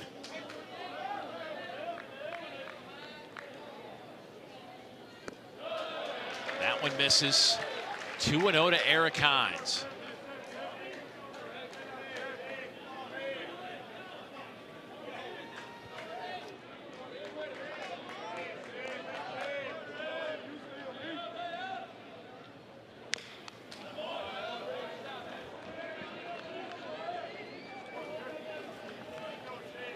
Hines today.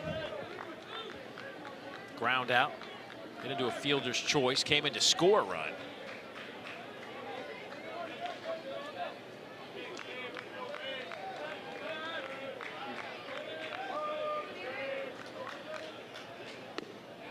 Boy, looks at one right down the middle. That is the pitch today without question where this game kind of flipped. It looked like it was going to go off the wires for a bit, but that glove side fastball command with it, just dotting it up on the inner black, such a big pitch. Now it's even. Doesn't chase. Runs full, 3-2.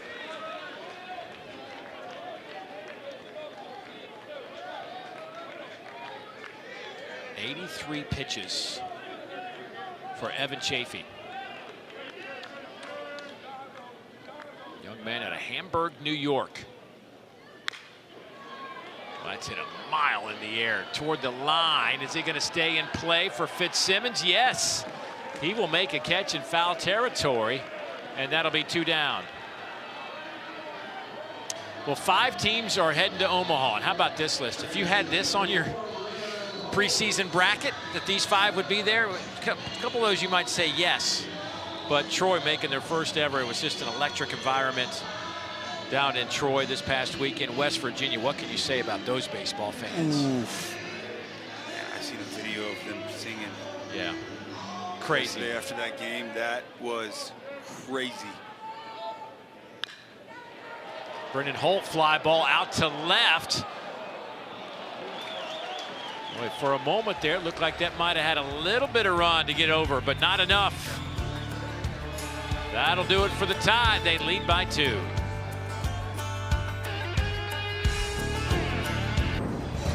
Welcome back to the NCAA Baseball Super Regionals presented by Capital One. Sewell Thomas Stadium here on the campus of the University of Alabama.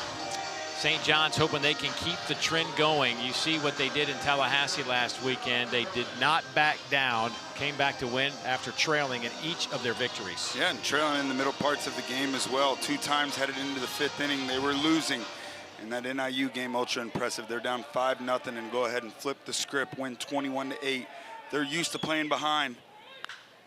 That ball smoked and hooking foul off the bat of Sean McMillan.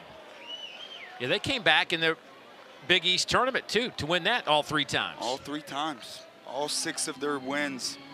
Big East tournament, NCAA tournament, via comeback fashion. And there's something real to that. There's a belief like, hey guys, we've done this before. I'll tell you about these Alabama pitchers. They are absolutely dialed in.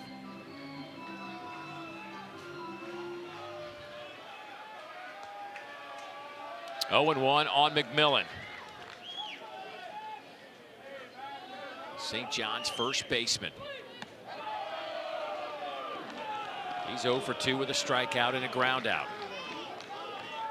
2 really good at bats today, though, so far. He has seen everything. 3rd time through the order. That's normally where it gets a bit scary for the starting pitcher. He had a 12-pitch at bat his first time up. 91 miles an hour. It's 1-2. Fastball was 95 earlier. Middle parts of this game now down to 91, but he's locating it well, going up, dotting the catcher's mask.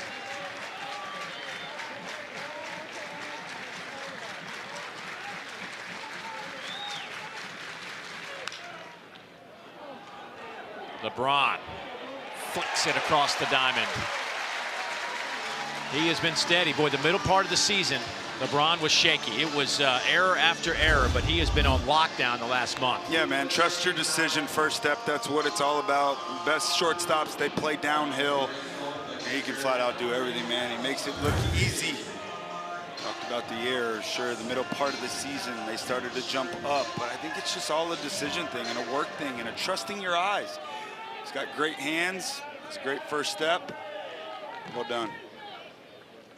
Adam Agresti now. You know, Rob Vaughn was talking to us about some of the decision makings from him in terms of attack the ball, what hop am I going to get it on as a former infielder yourself.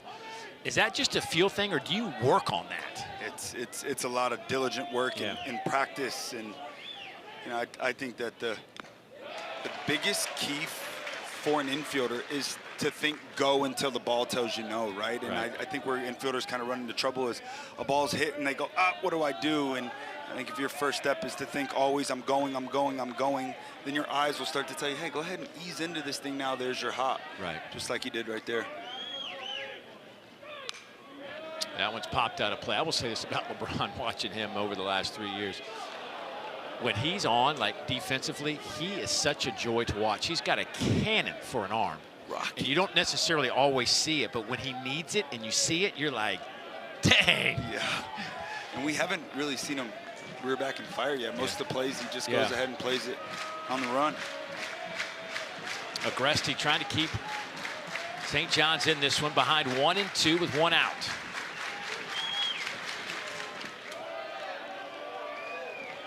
Pitch number 96 for Zane Adams. By the way, this is the 14th time in his 16 starts this season where he has gone 5 or more innings. That is a crazy number. That's so huge. Starting pitching.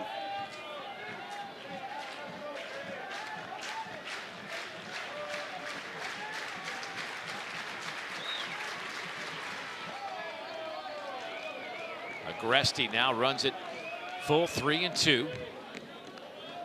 Ground out and a single for Adam Agresti.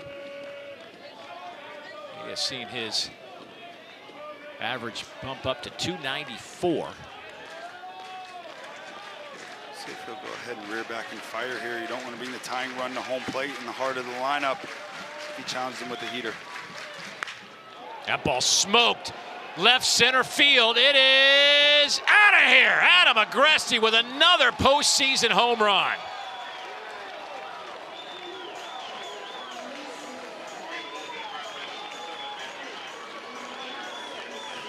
That ball was absolutely ripped. Well, he challenged him with the heater. Middle, 109. Off the bat, 408 feet, 3-2 count. And Agresti fires 20th home run of the season. Third in the NCAA tournament. Never a doubt.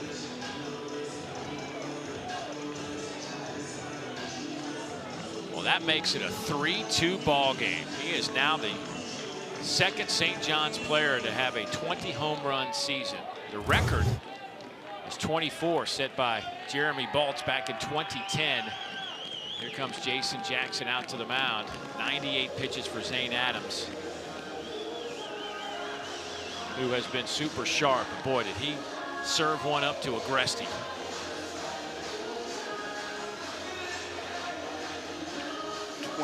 Home run of the season, just 9 last year. Spoke to him in Tallahassee about it and asked him, hey, like, what happened with the flip? Was there like a swing change or anything? And he said, no, man, I'm just playing free, having fun. I'd say so.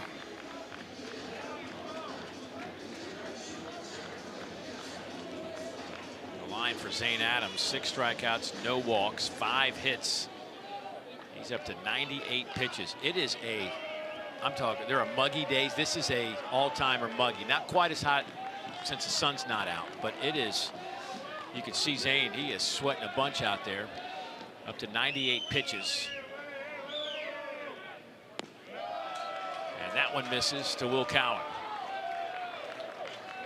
1 pitch away from 100. This will be his 6th time in his last 8 starts, 100 plus.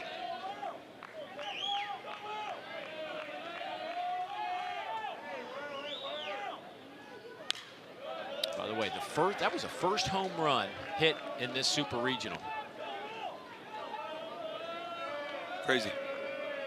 Georgia, just to give you an idea, Georgia hit 21. Georgia, Mississippi State hit 21 home runs in that Athens Super, which the Dogs won today. Come from behind fashion in extra innings on what else but a Daniel Jackson 2-run homer.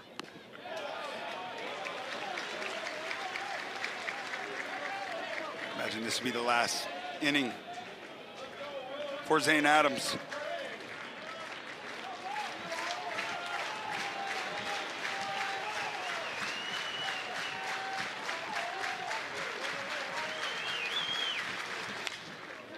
That one shot down the line and right, and there is Peyton Steele with a nice running catch for out number 2.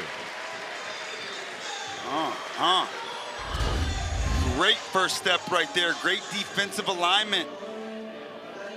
Will Cowan, must be his strength down the right field line against a lefty. Nice run and grab by Steele.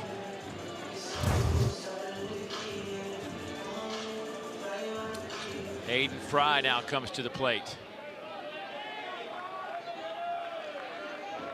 Hayden Fry, 0 for 2. First pitch swings and misses. Fry at 226 now on the season. Zane Adams starting to miss over the heart of the plate.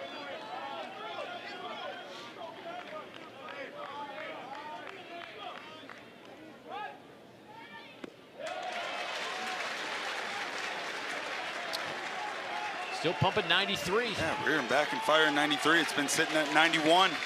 Bumping up, knowing this is most likely his last hitter of the day.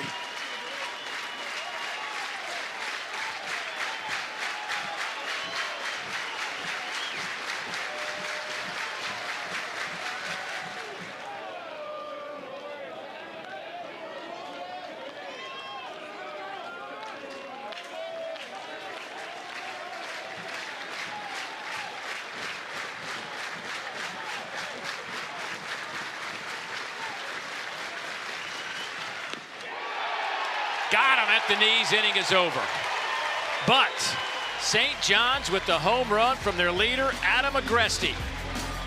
His 20th of the season makes it a one-run game.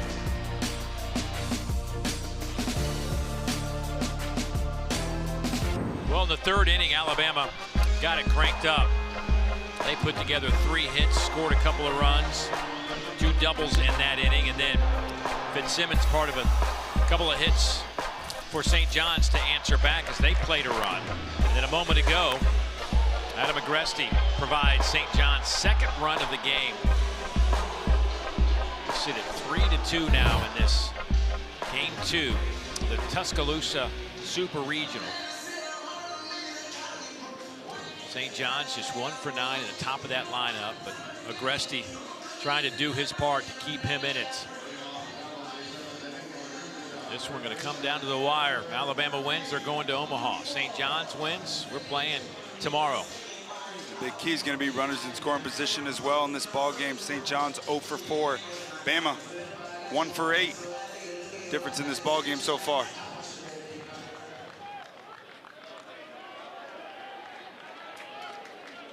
So Luke Vaughn will step in against a new arm for St. John's as they go to the bullpen and get Jack Nessler, the freshman out of West Cornwall, Connecticut, who they really like.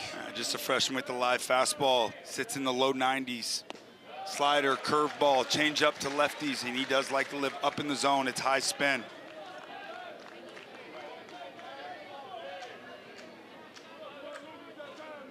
Top of the 7th. There's a strike, 2-1. Vaughn has doubled and scored. Grounded out, picked up an RBI. First thing you want to do if you're Alabama is just let St. John's hang around.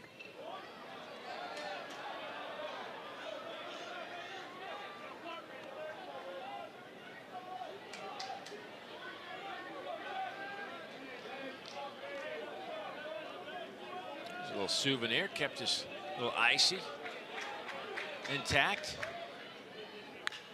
That ball's out to short. Mansour.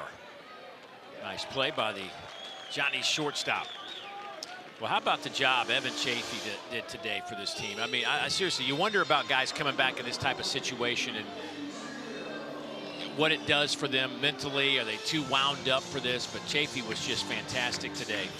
He sure was. 6 innings, 4 strikeouts. Just 3 runs allowed over 6 hits. No walks. That's the key. There were no free passes today from Chafee. Did a nice job adjusting as the game went on, living down in the zone.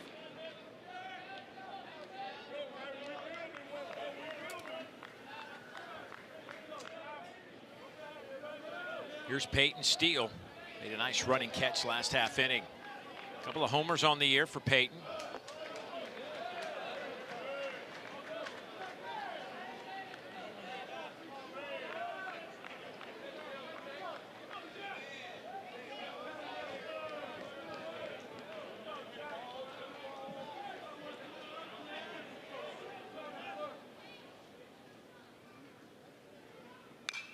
That one's fouled back out of play.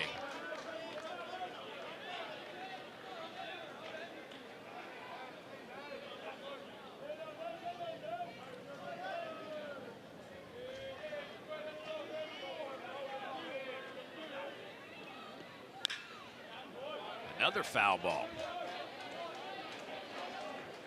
Nessler threw twice in the Tallahassee Regional. Northern Illinois, game 3 in the win, clinching win for Florida State, 3.1 innings. Just 1 strikeout, 2 runs allowed.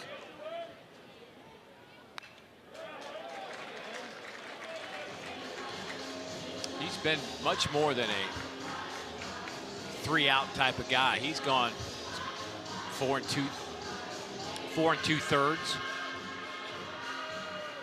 3 innings a bunch, 2 innings. So he can ride this one out if he pitches well. Yep, just a freshman. That's how much they trust him.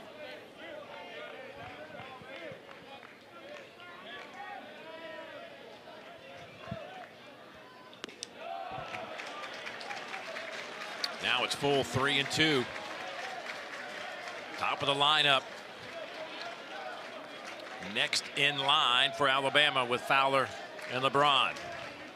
There is Bryce Fowler waiting for his opportunity. Already with a double today. Ground ball out to short. They'll test Mansour again across the diamond and dropped over there by McMillan.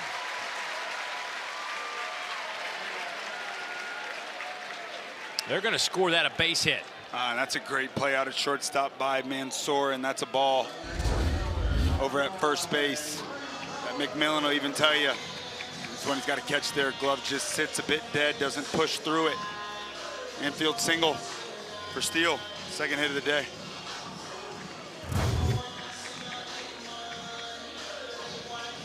Now Fowler. 1 for 3, ground out double and a fly out. He looks at one at the knees. He doesn't like it, but I'll say this. Jeff Wright, our home plate umpire, that has been a strike all day long. That's all you can ask for is an umpire with the consistent strike zone.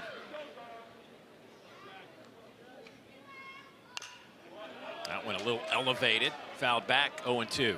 Changeup is the second pitch to left-handed hitters, and that's a nice combo there. Changeup, fastball in, now you can go anywhere.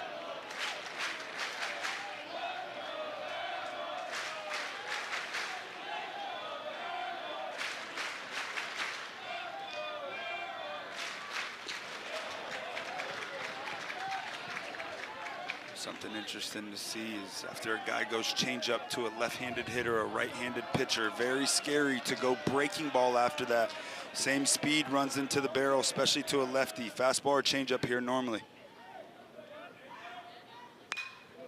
Off the end of the bat, they're going to try Mansour again. This time the pick is made. Oh, it looked as though Scott Letendre was about to punch him out, but came with the safe signal. Close play at first. And from the naked eye, looked like he made the right call. Yeah. The previous call is safe at first base, is being challenged by St. John's. The play is under review.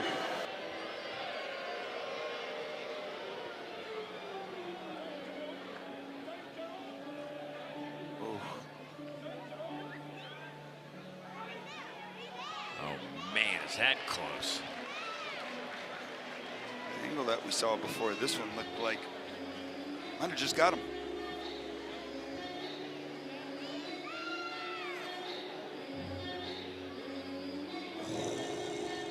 Wow. Wow. When I see this play, it almost makes me think he's out right there. Yeah.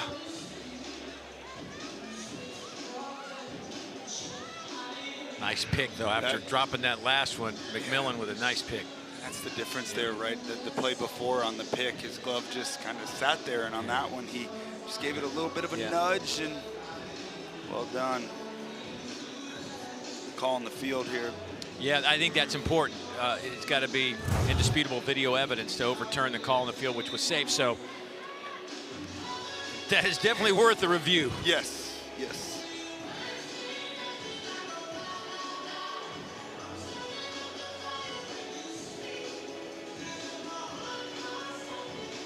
The crew in Pittsburgh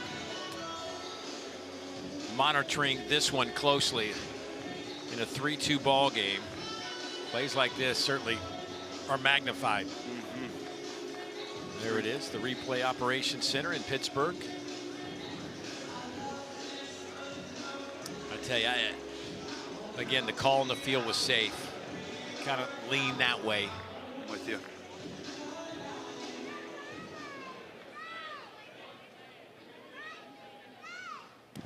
The call at first base stands. The runner safe. St. John's has one remaining.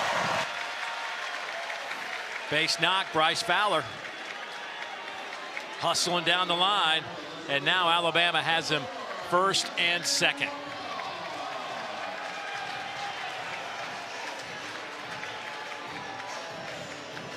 And here comes the dude, the guy, whatever you want to say, Justin LeBron. He's just showed up in the big moments all year, finds himself in this spot again.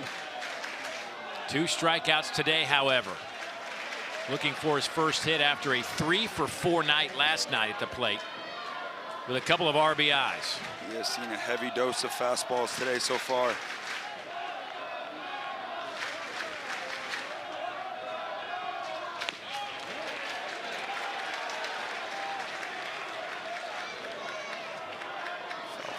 2-0 here. You know, LeBron, he is all over the fastball. Importance here for Nessler to be able to land that breaking ball. Ground ball. Can they get 2 out of it? LeBron can fly, no chance. They'll eat it at second base. And they'll be at first and third for Alabama. Oof, that was close Yes, to second base. yes, it was. How about the freshman Jack Nessler just attacking with the 2-0 fastball?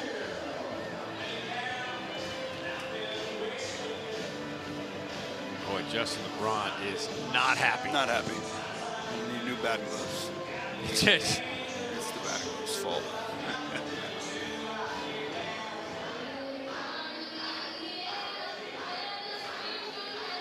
here comes George Brown, the St. John's pitching coach, out to the mound.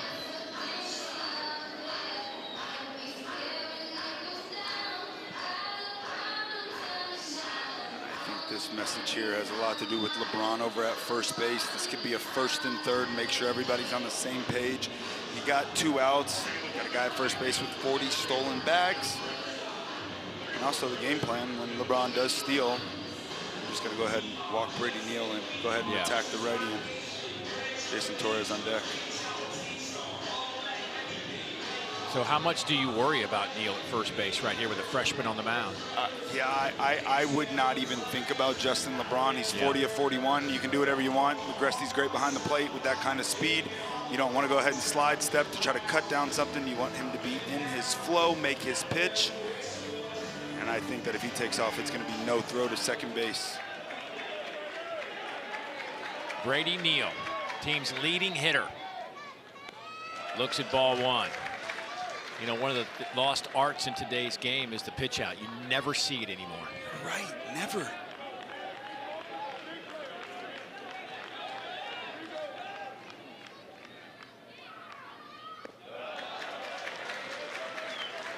Those 2 pitches are about as good as pitch outs. They're kind of telling us here early on in this at bat that they don't want much to do with Brady Neal.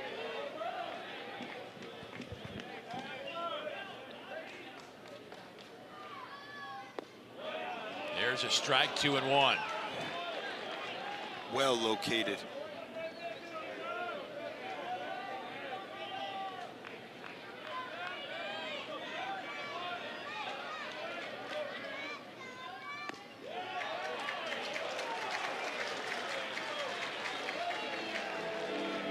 Wonder how much of LeBron's thing over at first base is because they got the first baseman holding the runner on, and you got a righty on the mound and leaving him that hole between first and second base. Well, he gets to second base because the walk to Brady Neal loads him up for the cleanup hitter, Jason Torres. It's just the first walk in this ball game today.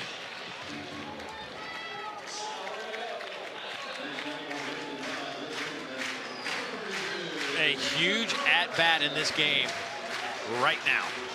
This feels like the moment for Alabama to go ahead and put a stamp on it, take the wind out of the sails for St. John's, and on the flip side, big opportunity for some momentum getting out of this jam.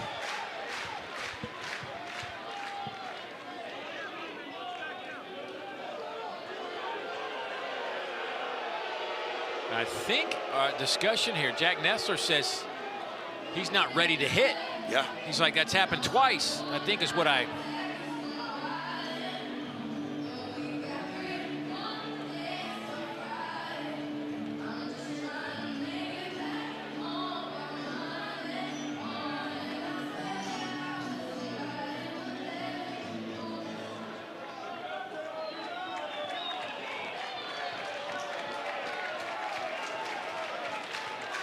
Let's see how Nessler responds to that stoppage in play facing the veteran Torres. You got a freshman against a senior right here in a crucial moment. Man, it's been in these moments all year.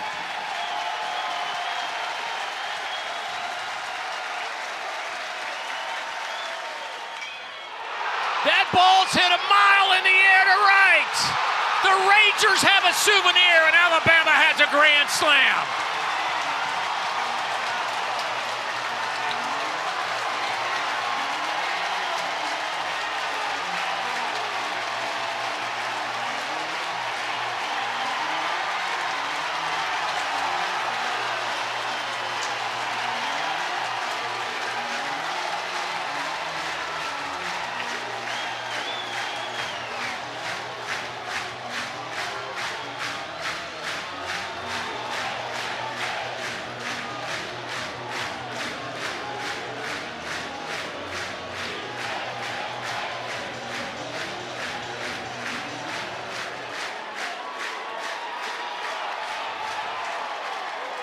Wow, Jason Torres.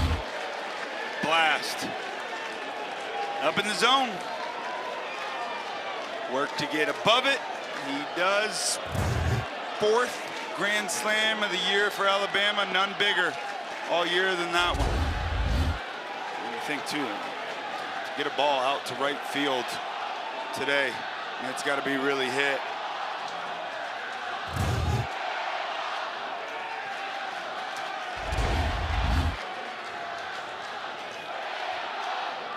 They can smell Omaha. Still 9 outs to get for Alabama.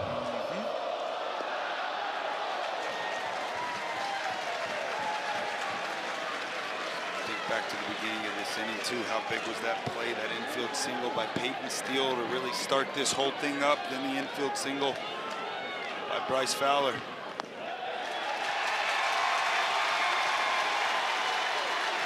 And a walk with 2 outs to John Lim.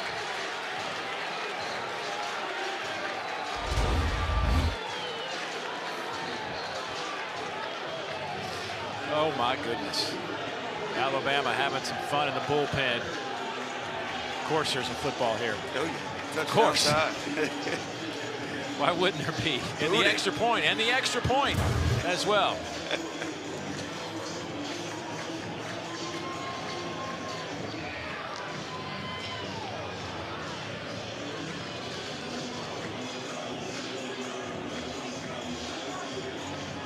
There's Kalen DeBoer. Wonder if he brought the football with him.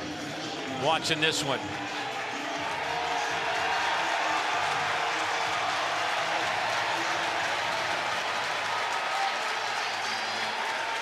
Oh boy, Mike Hampton is livid. And I wonder if this goes back to the stoppage and play we had when Nessler was talking with our home plate umpire, and I'm guessing it was something to do about the clock.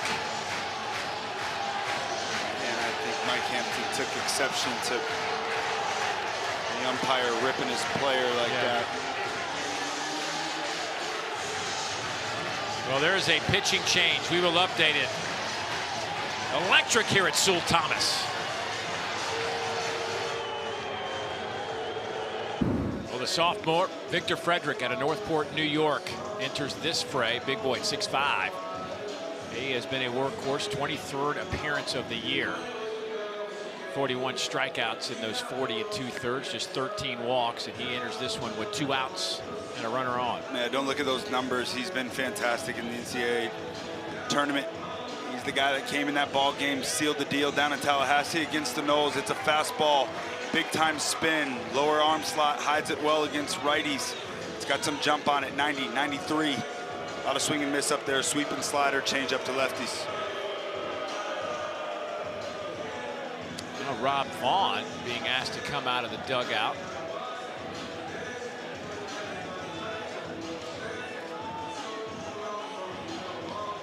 Every umpire having a discussion with somebody on the field right now.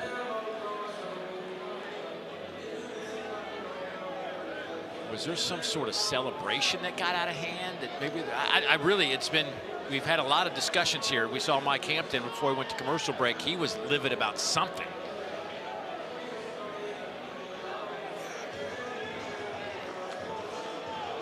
I'm sure Mike Hampton was a bit upset about whatever Jack Nessler was upset about.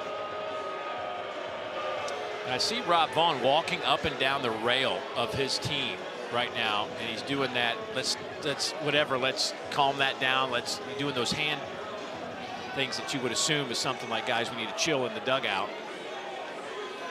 Yep. And you're right. He's walking down, telling him, hey, calm down. Stay in the ball game. Keep our energy toward us.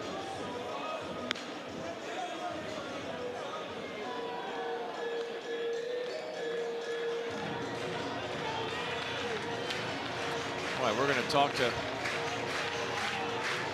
Oh no, we're just the signal. Our home plate umpire Jeff Wright gave it the signal. I was like, are we going to call Rob Vaughn out again? He was just telling Hines, let's get in the batter's box. Yes, let's go. Let's play ball. 5-run lead for the Tide.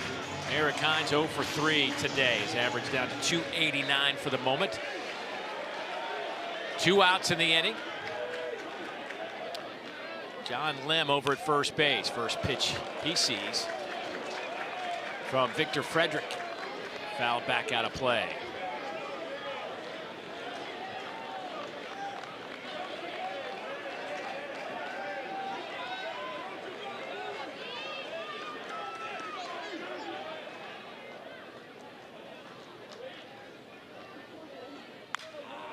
High in the air. That one's going to stay in the infield. And the inning is over, but electric it was. That's because Jason Torres just went yard for the 9th time, and it was a big one. Absolute blast for the Tide, trying to take the wind out of the sails for the Johnnies. Let's see what they got to say. Bama, up 5.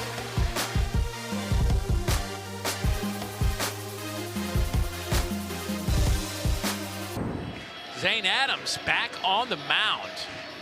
Has a 5-run cushion after the grand slam in the top half of the inning. 106 pitches. His season high in pitches this year was 107 back at the end of March. I think a big reason we see him back out here, the guy at the plate 0 for 2, 2 strikeouts on the day. 7, 8, 9 up, so it's the bottom of the order. Although they are 2 for 6 today against Adams.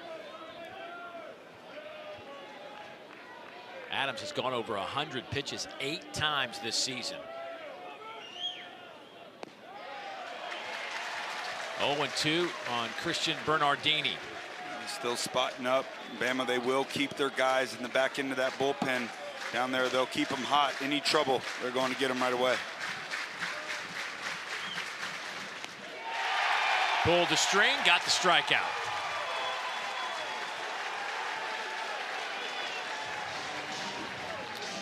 Three-pitch strikeout to start the bottom of the inning.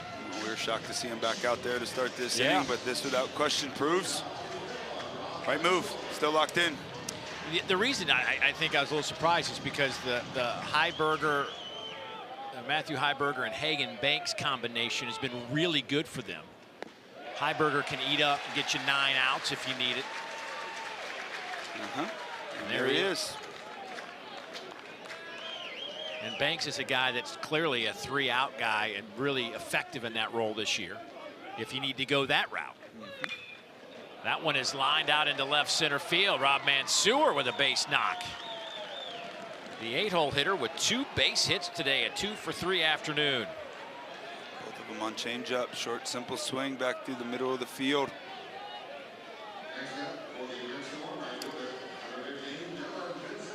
And here is Fitzsimmons, the 9-hole hitter, who has a double and a strikeout today. And Jason Jackson out to the mound with his pitch count at 111. Let's see if they're going to go ahead and go to Heiberger in the bullpen.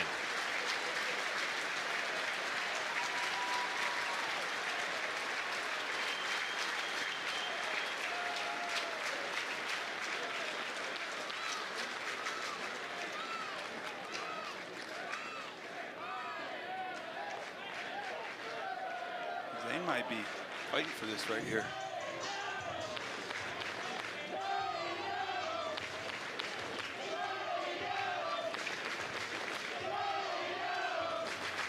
He's going to make the change. There's smiles from Zane Adams. He goes, way to milk it, coach. Jason Jackson is just pitching coach, been marvelous. Really one of the best developer of arms in the game. And Zane Adams certainly a product of that. Tyler Fay, another product of that we saw last night. But Zane Adams, fantastic. I mean, it's what he's done all year. It's like his last start here at home. Junior. 8 strikeouts, no walks, and 6 1/3. Awesome. Career high 111 pitches. And Matthew Heiberger on the mound, and listen to this ovation. We'll update that change when we come back.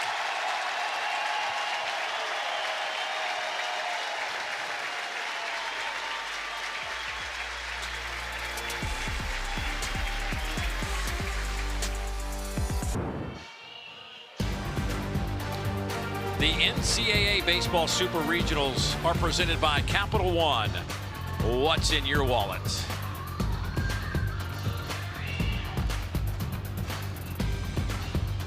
I would say there's been a little of excitement here at a place they affectionately call the Joe, Sewell Thomas Stadium, as Matthew Heiberger, the junior left-hander from just down the road in Birmingham, Alabama, gets the baseball. He has been a real dude for them. The jack of all trades, if you will. Yeah, the #1 option out of the bullpen. 3 of his 5 saves this year have come in the month of May. He's been fantastic, better as the season's gone on. 1.54 ERA in May, 3.05 overall. Fastball, slider, changeup. Comes in with a runner on. Mansour just singled a moment ago.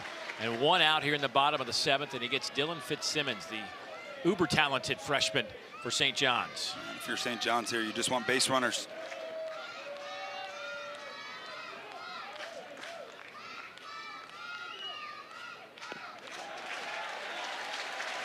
Oh, 2. Back-to-back fastballs, over 70% usage of fastballs to lefties. Slider's the #2 pitch. It's got ride when up, a little bit of sink when down. 3 straight lefties for St. John's, starting with Fitzsimmons. Ground ball, back to Heiberger, LeBron, double play. Inning is over.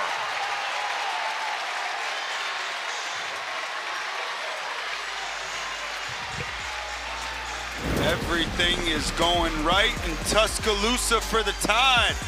How about a pitcher's best friend, the lefty, 1-6-3. LeBron with some flair.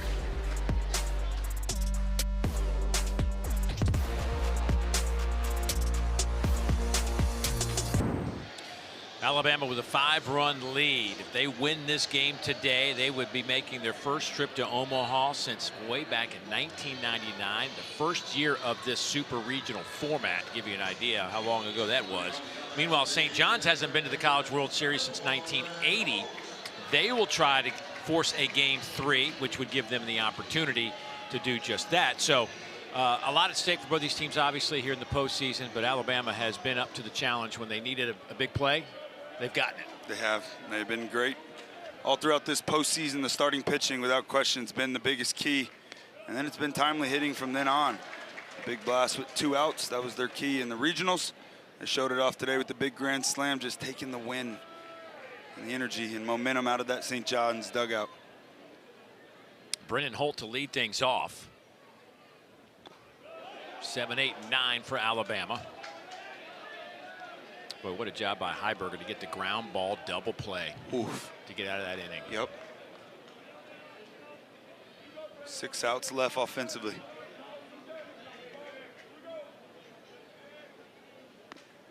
That one rides up and in.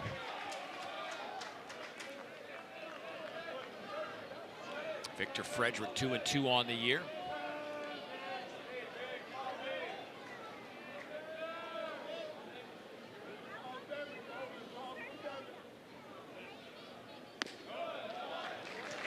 Three and 1 now to Brendan Holt. Alabama 9 for 29 at the plate today. It's a .310 team average. 4 strikeouts. Meanwhile, St. John's 6 for 26. That's a .231 clip. They have 8 strikeouts and no walks. Now had their leadoff man reach base 4 of 8 innings, and St. John's has yet to have a leadoff man reach base. Coming into this regional, St. John's We need to pull the 17 teams of for Lightning. 26. Teams pulled for Lightning. Please come off the field. The Lightning is in within 8 miles of Sewell Thomas Stadium here in Tuscaloosa, so that means a minimum of 30 minutes as this storm has been approaching for a while. And there's a look at the radar, and you can see that cell that's hovering just southwest of I-20. At least we're not north of Birmingham. Got that going for us.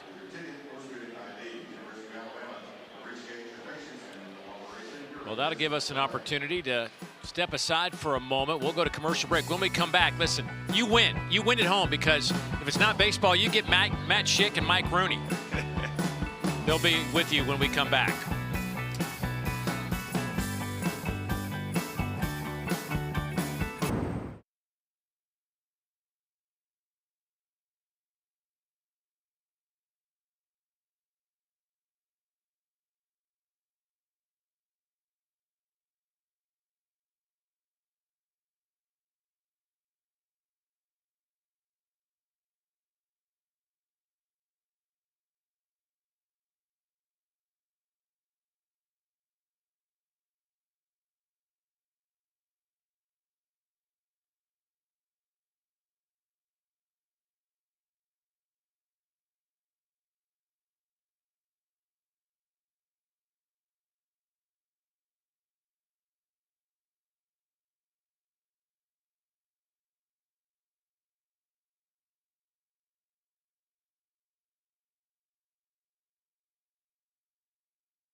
Sewell Thomas Stadium here in Tuscaloosa as we continue with Game 2 of our 3-game series. Alabama and St. John's in this Tuscaloosa Regional. It's a resumption of a game that was supposed to finish last night, but it did not happen that way. This is why. I mean, when there's deluge, I mean, monsoon, you name it. Just seek cover wherever you can. It lasted and lasted and just eventually got the best of everybody here. You see the scenario. We pitched it at 4:06. Play finally suspended at 11:09. We had 4.5 hours of delay. And, I mean, it was a lake. It was Sewell Thomas Lake out in center field. Sent us all home. Ken Buck, let's resume this game. There's not much left. But St. John's, they're not going away. Big Agreste's having a great super regional, 3 for 5 on base, 5 out of 7. That's 20 home runs. He cuts the lead in the 6-1, but it's crazy. The game of baseball in the postseason, small margins. Sometimes there's just one play that you look back on and go, oh my God, it changed the whole game. Well, how about 2 back-to-back, 2 infield singles to the shortstop, ends up setting up what is right now the difference in this game. A big grand slam, 5-run lead for Alabama here in this game today. Should be a good one to finish, just 6 offensive outs left. Dave Neal, Devin Travis, glad you could stay with us as Alabama's trying to get to Omaha for the first time since 1999. Now, with this delay, who does this favor? What does it mean from a player's perspective? I think that the only team that this could favor would be St. John's. However, it's just 6 offensive outs. I mean, you think about the ability to game plan for a back-end reliever. It's not something that you have often. They're down 5 runs, but they do now have a great game plan going into this ball game. We will see how this plays out for St. John's, as there is 1 runner on as we resume this game. Nobody out here in the top of the 8th inning. Again, in game 2, Alabama, the visiting team here. As you look at the Alabama batting order, and Brennan Holt walked to start the 8th, and before Luke Vaughn could see a pitch is when they told everybody to get off the field. Lightning was in the area, and then we just showed you what happened thereafter. So it'll be 8 and 9 with a runner on against Evan Heckley, who takes over for St. John's. He's been one of their really impressive arms. And as you might imagine, not exactly the same kind of crowd we had the last couple of days with this early start on a Monday. But there is Evan Heckley, the sophomore out of Bernardsville, New Jersey. And Devin, they've really enjoyed watching this guy kind of grow into this role. He is their do-it-all guy. 7 saves on the year. He had 2 wins in Tallahassee last week. Season high 5 innings pitch, 84 pitches, fastball, curveball, slider, and a really good changeup that he uses against lefties. Not 1 hit given up all year on that changeup. That's crazy to think about that changeup. But 42 strikeouts, just 11 walks. Opponents hit .236 against him. He's only given up 1 homer all year in those 38 2/3 innings. Little pick back to Brennan Holt. Alabama here looking to keep their foot on the gas pedal. They got the leadoff man on via walk. Bottom of this lineup been fantastic so far in these 2 games in this super regional. Alabama's put together 9 hits today and last night. It's gonna be hard in this game. I'm going to go with that route. Yeah, in right. This game. right. Folks, I'm telling you, I've seen it rain in a lot of ballparks over my time, but this entire field was literally a pond. Yeah, to the point where playing today, this morning even felt questionable. But it looks great. Grounds crew did a fantastic job. Watched them work their tails off this morning, getting this thing ready to go, and here we are. 1-2 the count to Vaughn, and that one is a called strike 3 as it bounces out of the mid of Agreste. So a strikeout to start things off for Evan Heckley. Well, already 6 teams have punched their tickets. We're waiting on this one to end here in Tuscaloosa, waiting on the Super in Kansas to finish up. Oklahoma in control of that game. They, of course, much like here, had to suspend play last night, resuming it here in just about 50 minutes or so. But West Virginia, Troy, Ole Miss, Georgia, North Carolina getting back on a remarkable comeback. That ball's hit high in the air out to right. Dylan Fitzsimmons there to make the catch. That'll be out number 2. But there is a chance, depending on the outcome of our 2 series today, Oklahoma, Kansas, and Alabama and St. John's, that there could be 5 SEC teams going to Omaha here in 2026. Crazy. The run that they're on right now in college baseball is absolutely incredible. It's the most competitive league in the country. It's the most complete league. High-end arms, big-time juice. They play the game the right way in Alabama. Looking to make it 5 here today. Here is Bryce Fowler in the top of the lineup. This one gets away from McMillan, and Holt will scoot down to second base. And that's big. A runner in scoring position, just a routine. Hey, we still got our eye on you at first base. Brennan Holt and McMillan going for the tag, but first securing the ball. Little plays in this game right now. St. John's in a situation they cannot allow any more runs across the board. They're down 5. Big at bat here.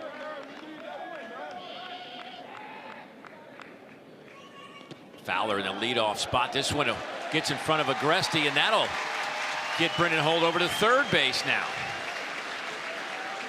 And more pressure pitches now. You think about that breaking ball. Heckley's a guy that gets a ton of strikeouts below the zone. And a nice block here by Agresti.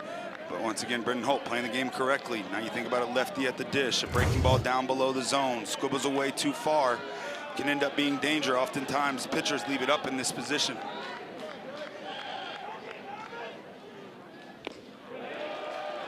One and one the count to Bryce Fowler, who has 2 hits in this game, a double and a single. Also a ground out and a fly out for the Alabama center fielder.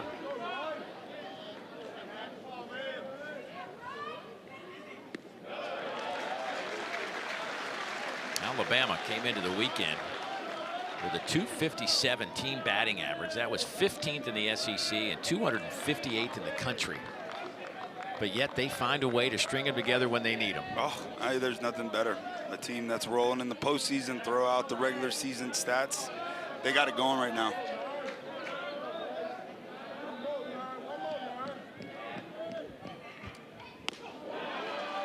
Big swing and a miss, 2-2. That's the slider there, plays like a cutter.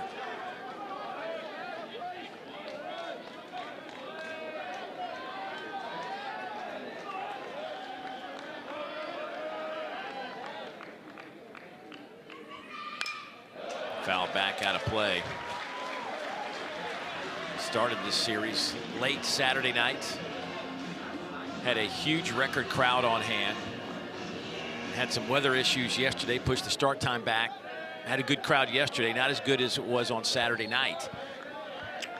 And I'm really surprised this many people showed up for what could possibly be just 2 innings of baseball. St. John's hoping it's more than that. And a swing and a miss. Heckley does his job. Gets a couple of strikeouts and a fly out. Now, St. John's, they don't have many outs to play with. Better get it going. Top of the lineup to start things off in the bottom of the 8th.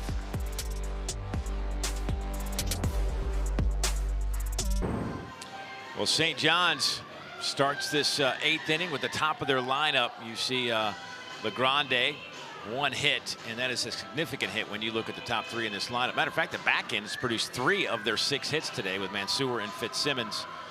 Keep saying today in this game, right? But the top of the lineup has been it hadn't been good. Yeah, you see it right there, 1 for 21, 10 strikeouts. The top of the lineup is ultra important to every team, but a team like this that thrives off chaos and base runners and playing the small ball game when they need to. They got their guys here, and yeah, very well could be their last at-bats of the season. The time is now for St. John's. You got to think, just certainly baseball's a game of averages. The law of averages would tell you that there should be some production by now from the top. So we'll see if it happens at this sequence. Certainly. Well, Matthew Heiberger, who got 3 pitches in yesterday, came out of the bullpen to take over for Zane Adams before there was a stoppage in play. And this is one of the great things. Like, do we not test pitch comms before the first pitch? Like, can we not test them between the innings? Yeah, I mean, I'm sure they. I want to believe that they do it. Maybe it's a good luck thing. Like, hey, we're not touching the battery of this thing, and then on his way out from last night. I mean, I can't tell you how many times you've watched a pitcher this year warm up, do the whole process, and then right before the first pitch, he steps off the rubber. I'm like, can we not just say, hey, can you hear us? Anyway, here's Heiberger. He has been fantastic. He has been much like Heckley St. John's, jack of all trades for them. You need 3 outs, you need 9 outs, whatever it might take. He's been the guy. Yeah, it's a fastball that's sneaky, 91, 94. But he is a guy with reverse splits. That means lefties are better against them. First 2 batters this inning are lefties. LeGrande, Rafe Stanger, McMillan.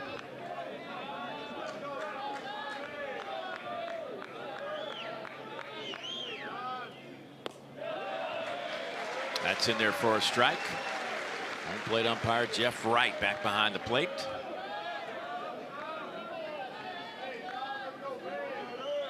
He was calling that low strike through the first 7 innings.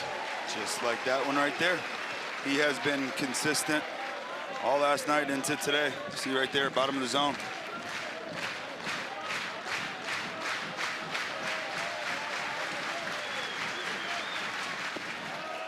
Stays downstairs at 92. Count even at 2-2. Second pitch for Heiberger against lefties is a wipeout slider.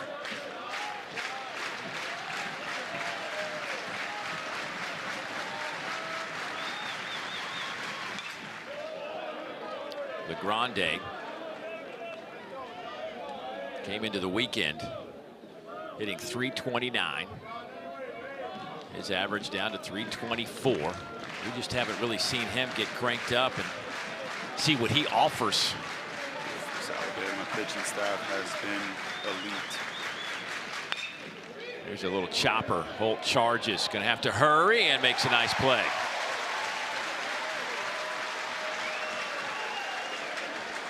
And that's a good start for Matthew Heiberger.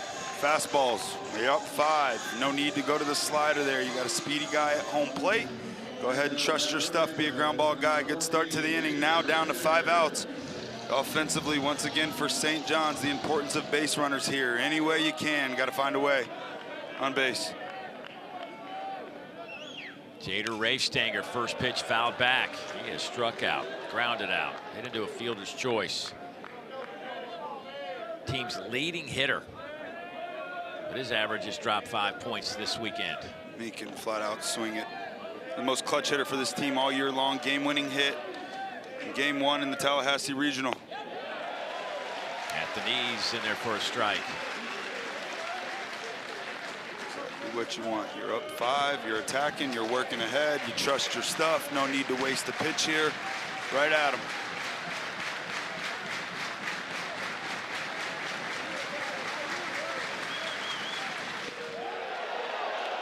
Just off the plate. That was close. And I always favor hitters. Nice take. Of course you do. That's right. Of course you do. This game's too hard to give him a centimeter off the plate. Another high chopper to the right side. Underhand toss to Heiberger, and that'll be out number 2.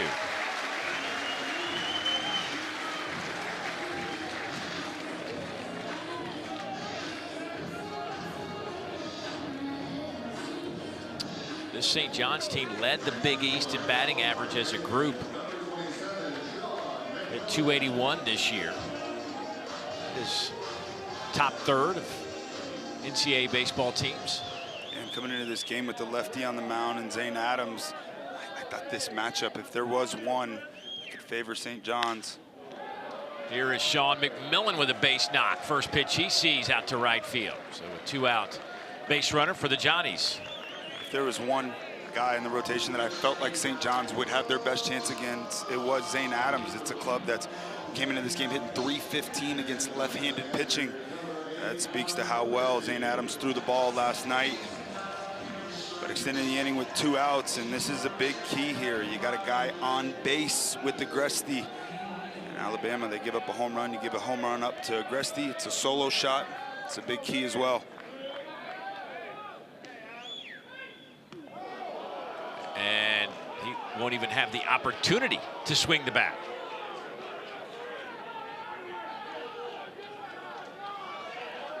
He's now been on base 6 out of his 8 at-bats. And that's just a fastball trying to go in on a guy. It's got big-time juice. You got to be able to locate fastballs in on the plate to these big guys, and he just yanks one there. Little 2-out rally going on here for the Johnnies. 10th time Agresti's been hit by a pitch. He's been intentionally walked 14 times this year as well, has Agresti, but now Will Cowan with a chance. Cowan on the year has 5 homers, average not where he would like it, certainly, at .215. But an opportunity here to really provide some juice for this St. John's team as he's able to get one of these big flies, although the ball has not been jumping here at this ballpark at all this weekend. No, it's been tough. The flag in right field has been blowing in from right, but it's runners in scoring position. It's, yeah, sure, it's only 2 of 11, and St. John's has not had many opportunities, but timely hitting in the postseason, without question, a big key. Pitching, defense, and timely hitting in that order. They're 0 for 12 in this super regional with runners in scoring position. That one misses badly inside.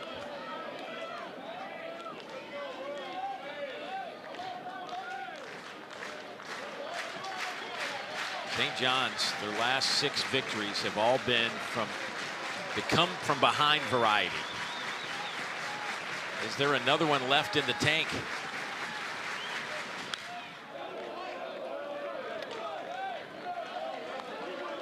Musburger has thrown 19 pitches and 19 fastballs just coming out attacking. He does have a changeup. It's a pitch that gets the highest swing and miss rate. If there was a time to throw one, it's right now.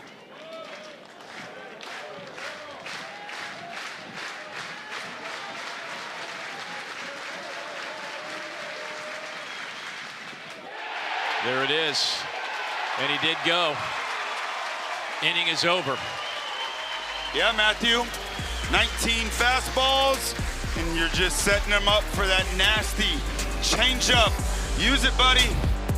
1 inning left for Alabama to Omaha.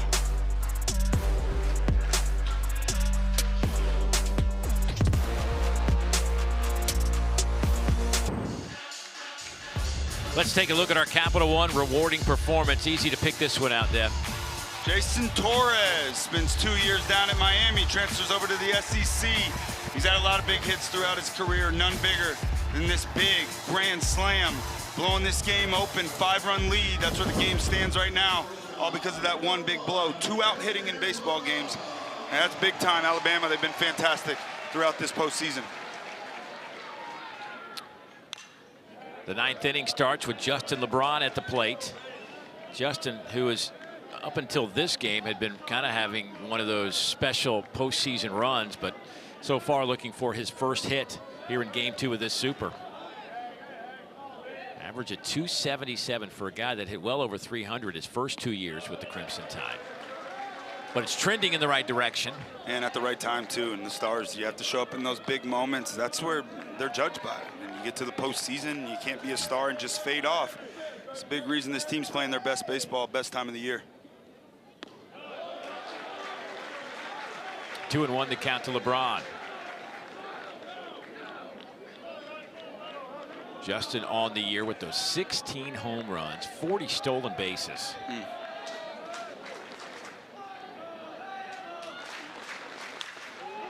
That one down the line and foul.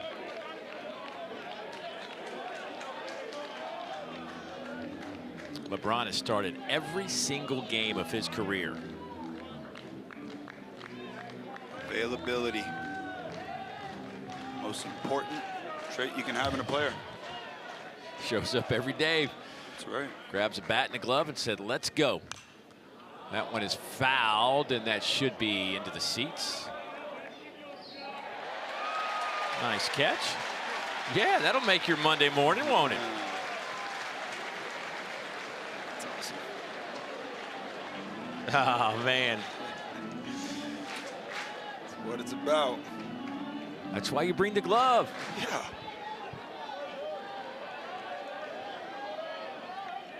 2-2 on LeBron. That one stays inside. Heckley had a nice opening inning. Got a couple of strikeouts and a flyout. Not walk Justin LeBron. You walk him, it's a double with those 40 bags. And that's what he did. LeBron with the 4th most stolen bases in school history in a single season. He is 64 of 66 in career stolen bases. Yeah, that is extremely impressive. The only Division I player with 40 bags and 16 home runs. I've been trying to think, like, who does he remind me of in the big leagues? And the only person that I guess I can think of with that power combo of big-time speed, Fernando Tatis. The gloves a little bit behind early on. And there he goes. Agresti's throw down to second, not in time, and that is number 41 for Mr. LeBron. You walk him, it's a double. He's ready to go. Never has to have a steal sign. He gets a good jump, good pitch to steal on, and just too much speed.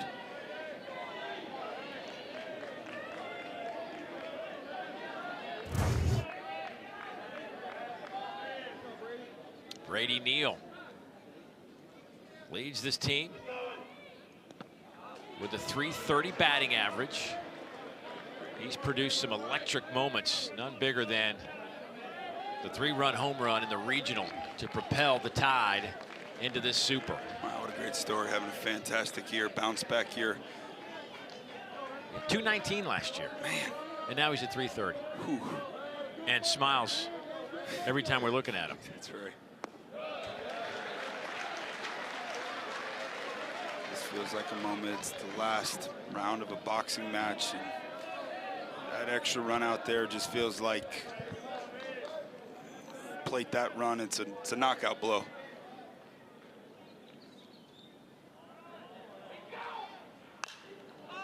Popped him up, and that'll get out of play. Yeah, I think you called it the old kill shot. Yep. You know, they're hoping they can get that one run, maybe just, I don't know, 7-2 should make you feel like pretty good. Yeah. That one extra run, man. It really does. I mean, it's everybody on that field right now is saying, man, no more runs across. We're already down 5. We got a good night of sleep.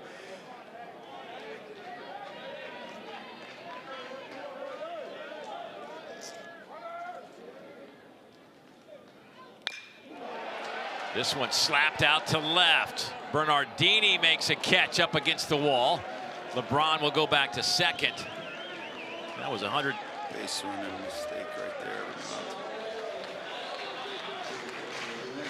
Ball deep into left field. You got no outs. Your golden rules. Ball goes up in the air. You're tagging with no outs, and a nice play out in left field by Bernardini. But you think LeBron should have been at third base, huh? Yeah, he's halfway on that ball right there. With one out, you want to be halfway.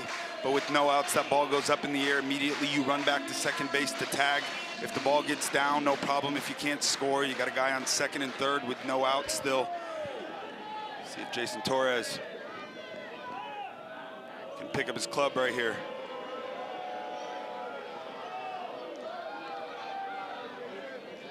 Torres with the big hit. The biggest of bigs, the grand slam.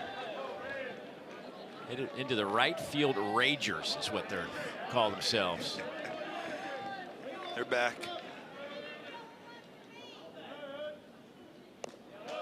You know, it's become kind of a thing around here. Rob Vaughn, the head coach at Alabama, signs a baseball before the series and sends it out to the Ragers with a little message. That's awesome. Yeah. That is awesome. Watch out for LeBron here with one out. Best time to steal third base.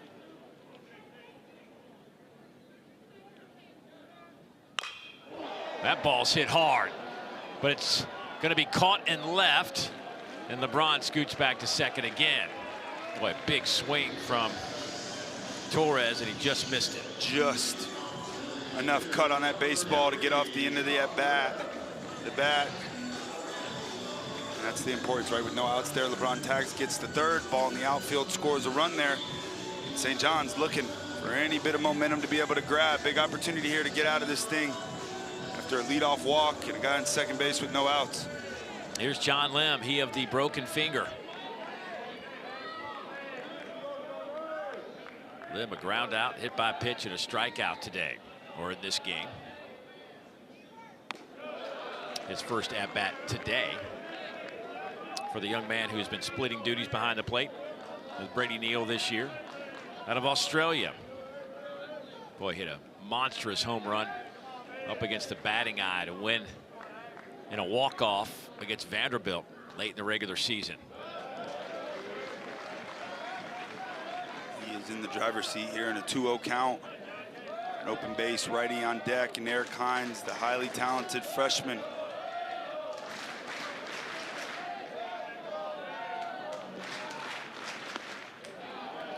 Just think about the journey for kids now in this transfer portal world. Like John Lim, I don't know that he ever had a vision of getting to Omaha. I don't even know if that was in his wildest dreams. 2 years at South Suburban Community College, a year at Southern Illinois, and now he's here at Alabama, knocking on the door of a trip to the College World Series. Special.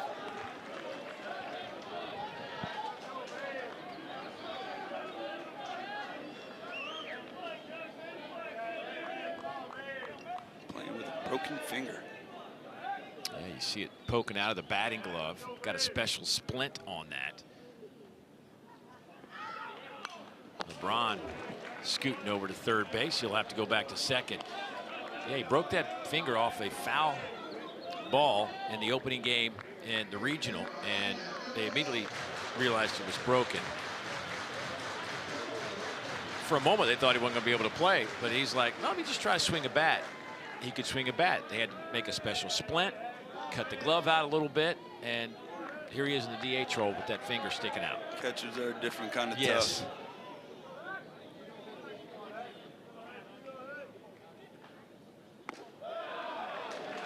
So as far as Alabama's season lasts, as long as it lasts, Lim will be in the DH role and Brady Neal will be behind the plate the rest of the way for Alabama. Having two catchers so important. Two good ones. Two really good ones, yep.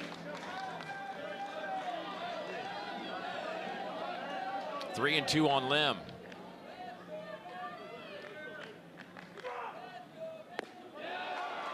Called strike 3 and the inning is over. So for St. John's, the season is on the line, and even some careers.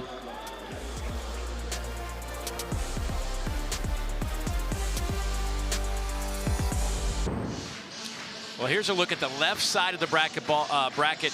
As you go to Omaha, these 4 teams will play in pool play together. North Carolina, Ole Miss. My goodness, there might be a half a dozen big league pitchers on those staffs featured in that one. Meanwhile, on the right side of the bracket, there is a possibility, if the scores hold up from today, that the SEC will have all 4 teams in that pod. Here is Aiden Fry, first pitch, little blooper right to Justin LeBron. And Alabama now 2 outs away from going to Omaha. Think about the run. The SEC has been on 6 straight national champions coming out of the SEC. Opportunity for 5 more SEC teams in it this year. Incredible.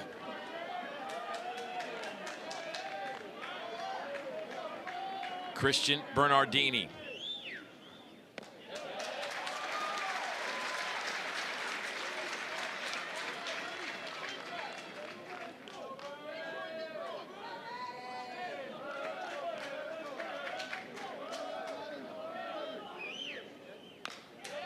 Fouled off to the right side.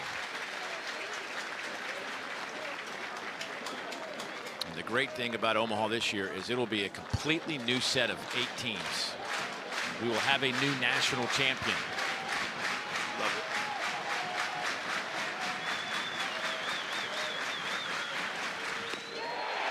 Called strike 3. 92-mile-an-hour fastball from Heiberger, and now the Tide are 1 out away.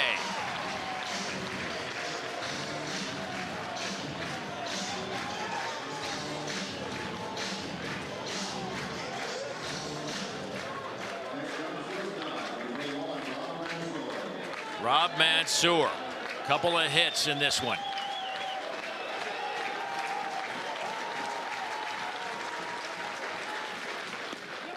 He looks at a pitch on the inside.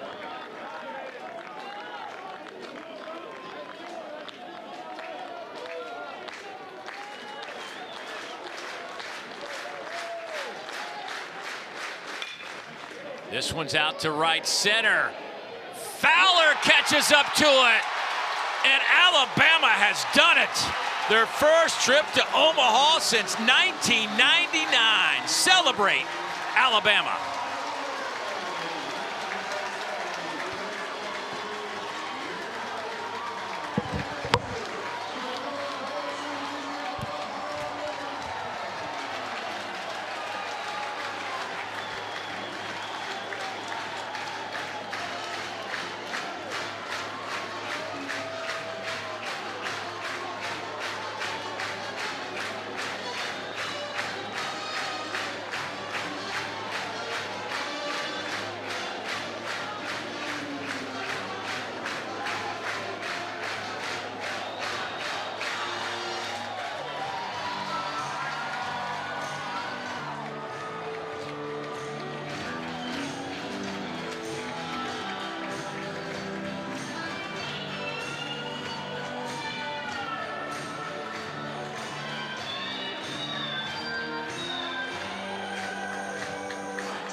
Wow, what a moment, man. These are all, I've been watching this for 20 years and they still get you.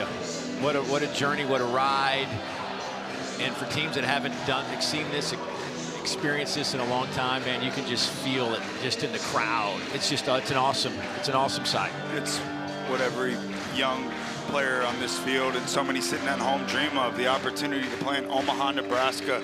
Some of the greatest memories in your life that you'll ever have will happen in Omaha, Nebraska. It's a special place. There's only 8 teams that have the opportunity to play there. It's been 27 years for this Alabama fan base that they had the opportunity to sit back and celebrate and watch their team play this deep into the postseason. Cannot say enough about this club and the job they've done. I'm gonna tell you what, you think about those 3 starters, and Tyler Fay and Zane Adams and the freshmen. We didn't even get to see them.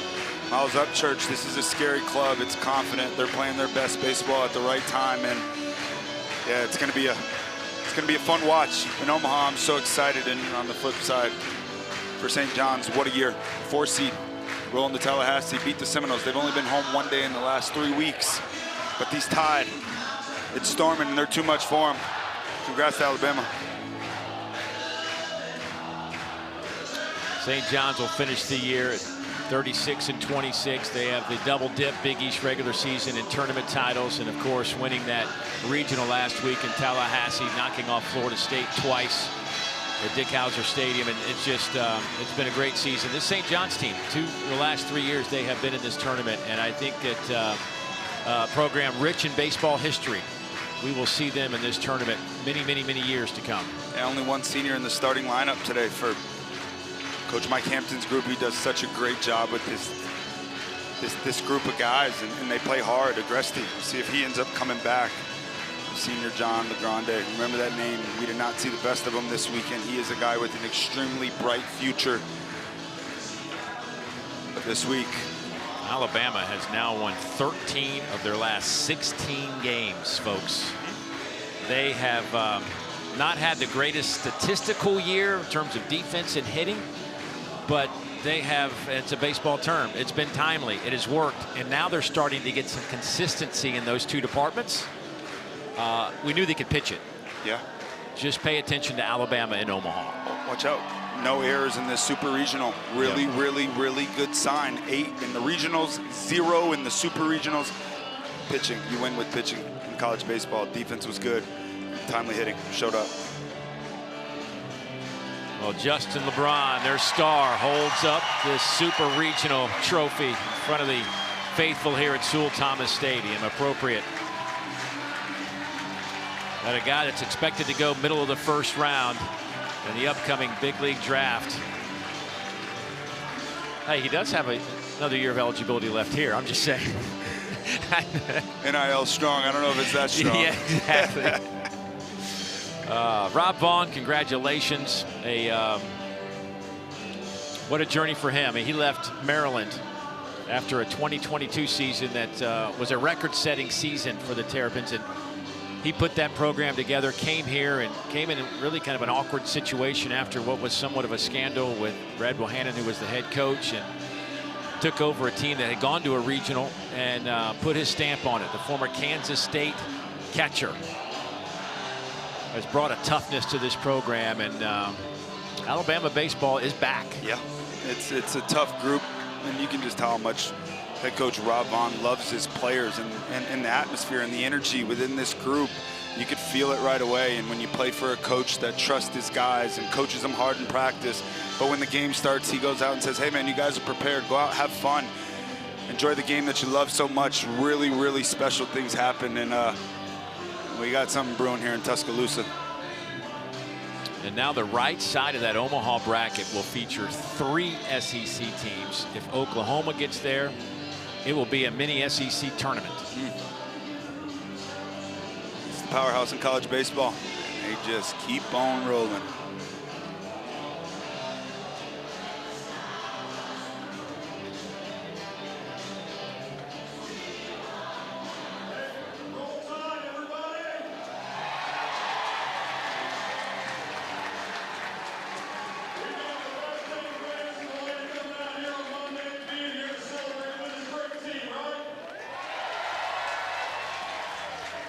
I'll tell you what, I'm fortunate to be head guard to Omaha. a really cool event, so we would love to have as many up there as we possibly can. Make the effort if you possibly can. We appreciate each and every one of you. Let's give a great welcome to your head baseball coach, Rob Vaughn.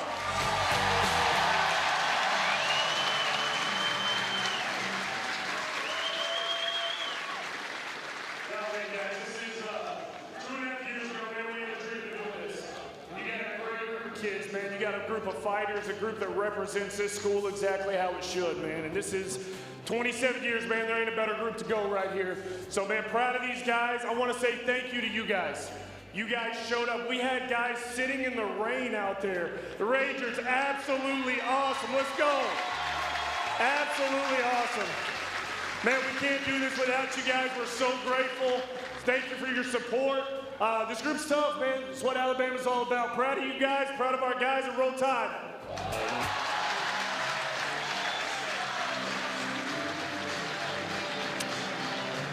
Greg Byrne, the athletic director, introducing his head coach, Rob Vaughn.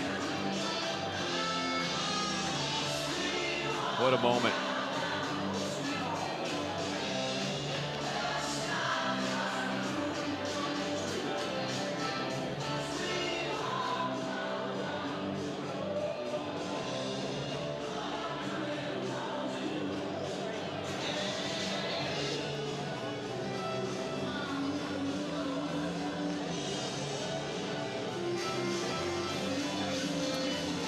This Alabama baseball team, back-to-back 40-win seasons. They will head to Omaha at 42-19. Last year, 41-18. And a big part of that is the guy that has a headset on right now, Justin LeBron. And Justin, can you just capture, talk us through your emotions right now?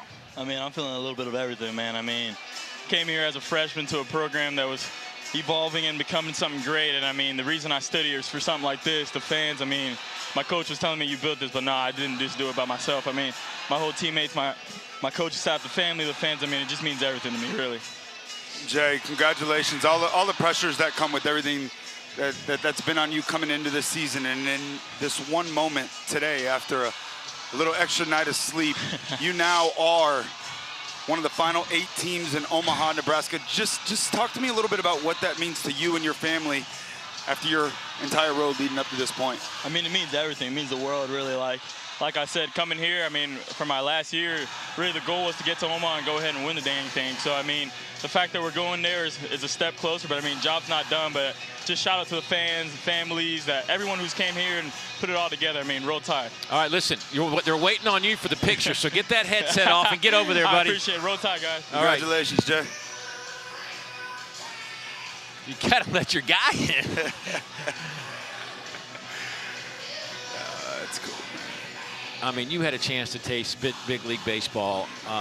Injuries, I know, derailed what would have probably been a long career for you, but you were in the bigs, man. You had a taste of it. But when you look back over your career, moments like this in postseason college baseball, what stands out to you?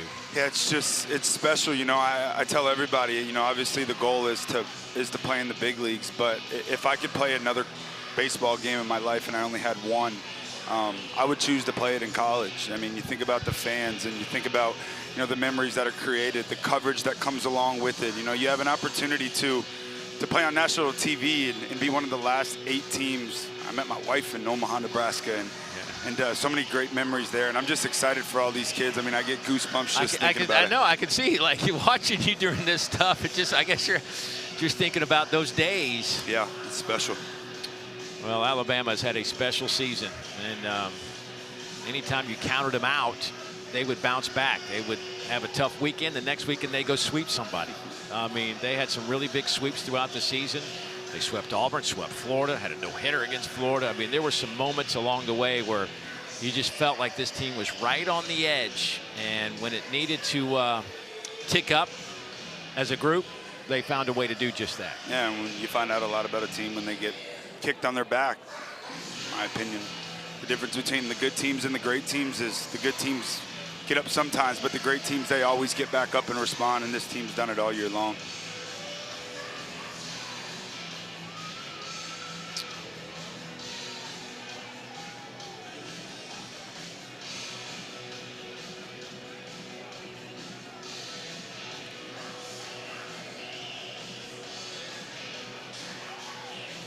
mean, there's a whole process to this, right? I mean, oh yeah. What's the color? Oh boy, oh boy, oh boy. Where, I don't even see Coach Vaughn. Where is he in there? Camo got me. Oh, Coach. Hey, they're trying to track you down, so No, I guess. They got me last week. I got my eye on them right now. John's trying to sneak up behind me right here. I see it. Hey, man, I heard you talk to your fans, and I could just sense the emotion. Heads up!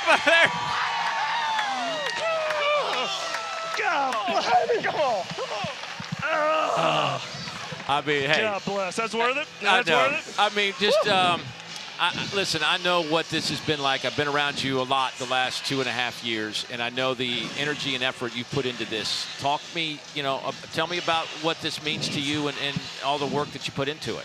Man, it's not me, man. We get it's this whole group. It's Jason Jackson 2.5 years ago taking a chance on a guy that had never coached in this league, that we didn't have a relationship, and him making the decision to stay at this place is what this place means to him.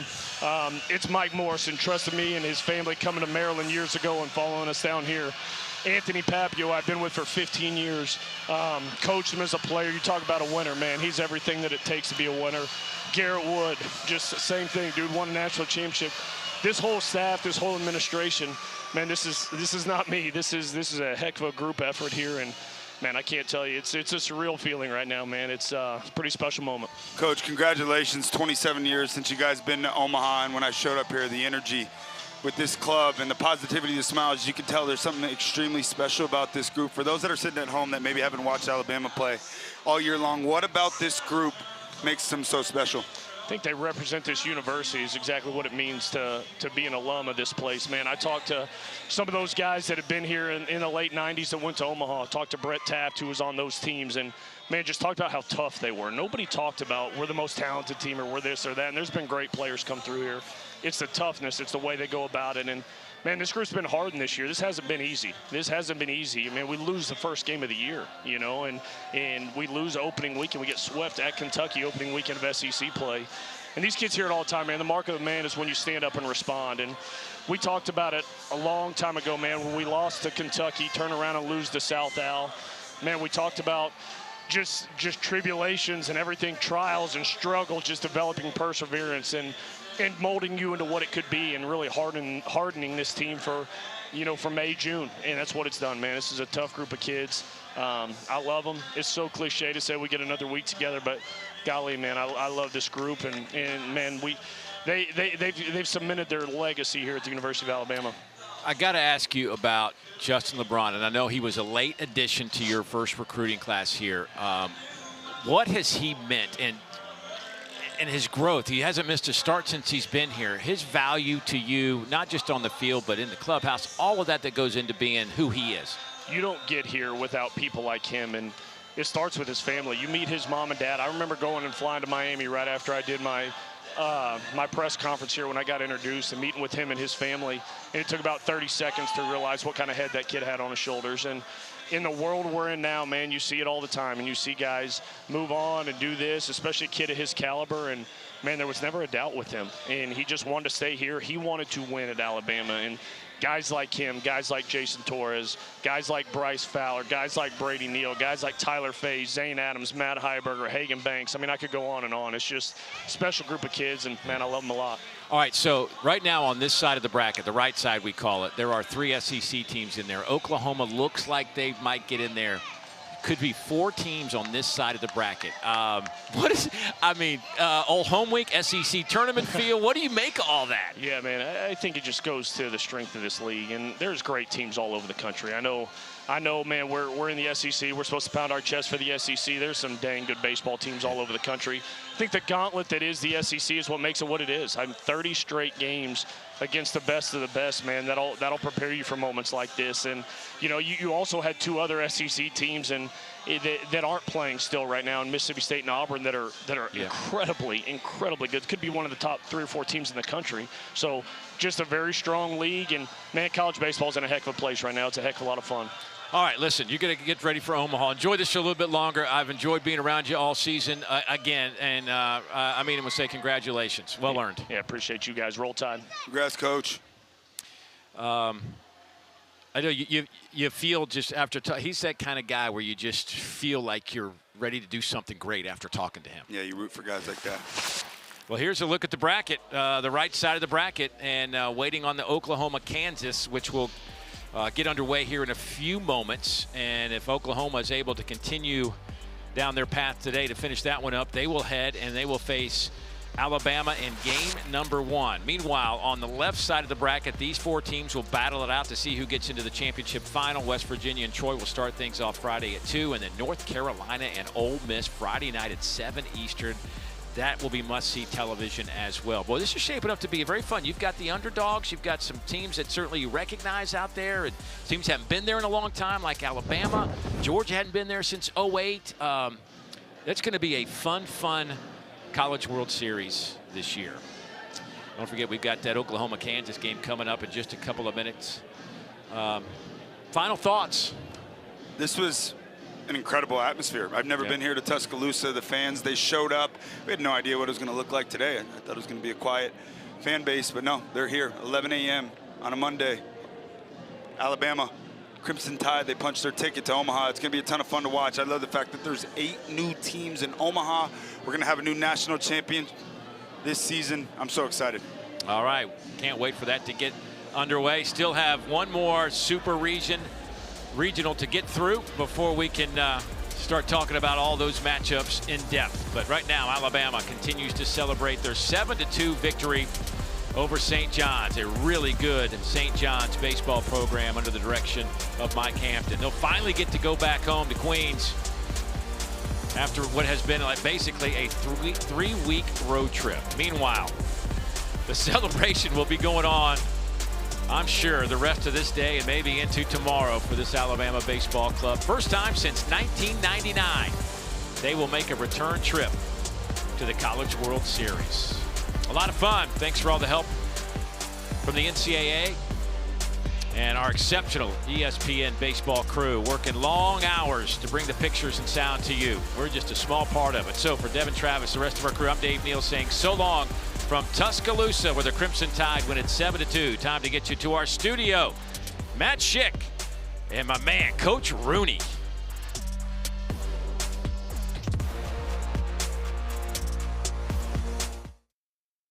He's showing it now this season.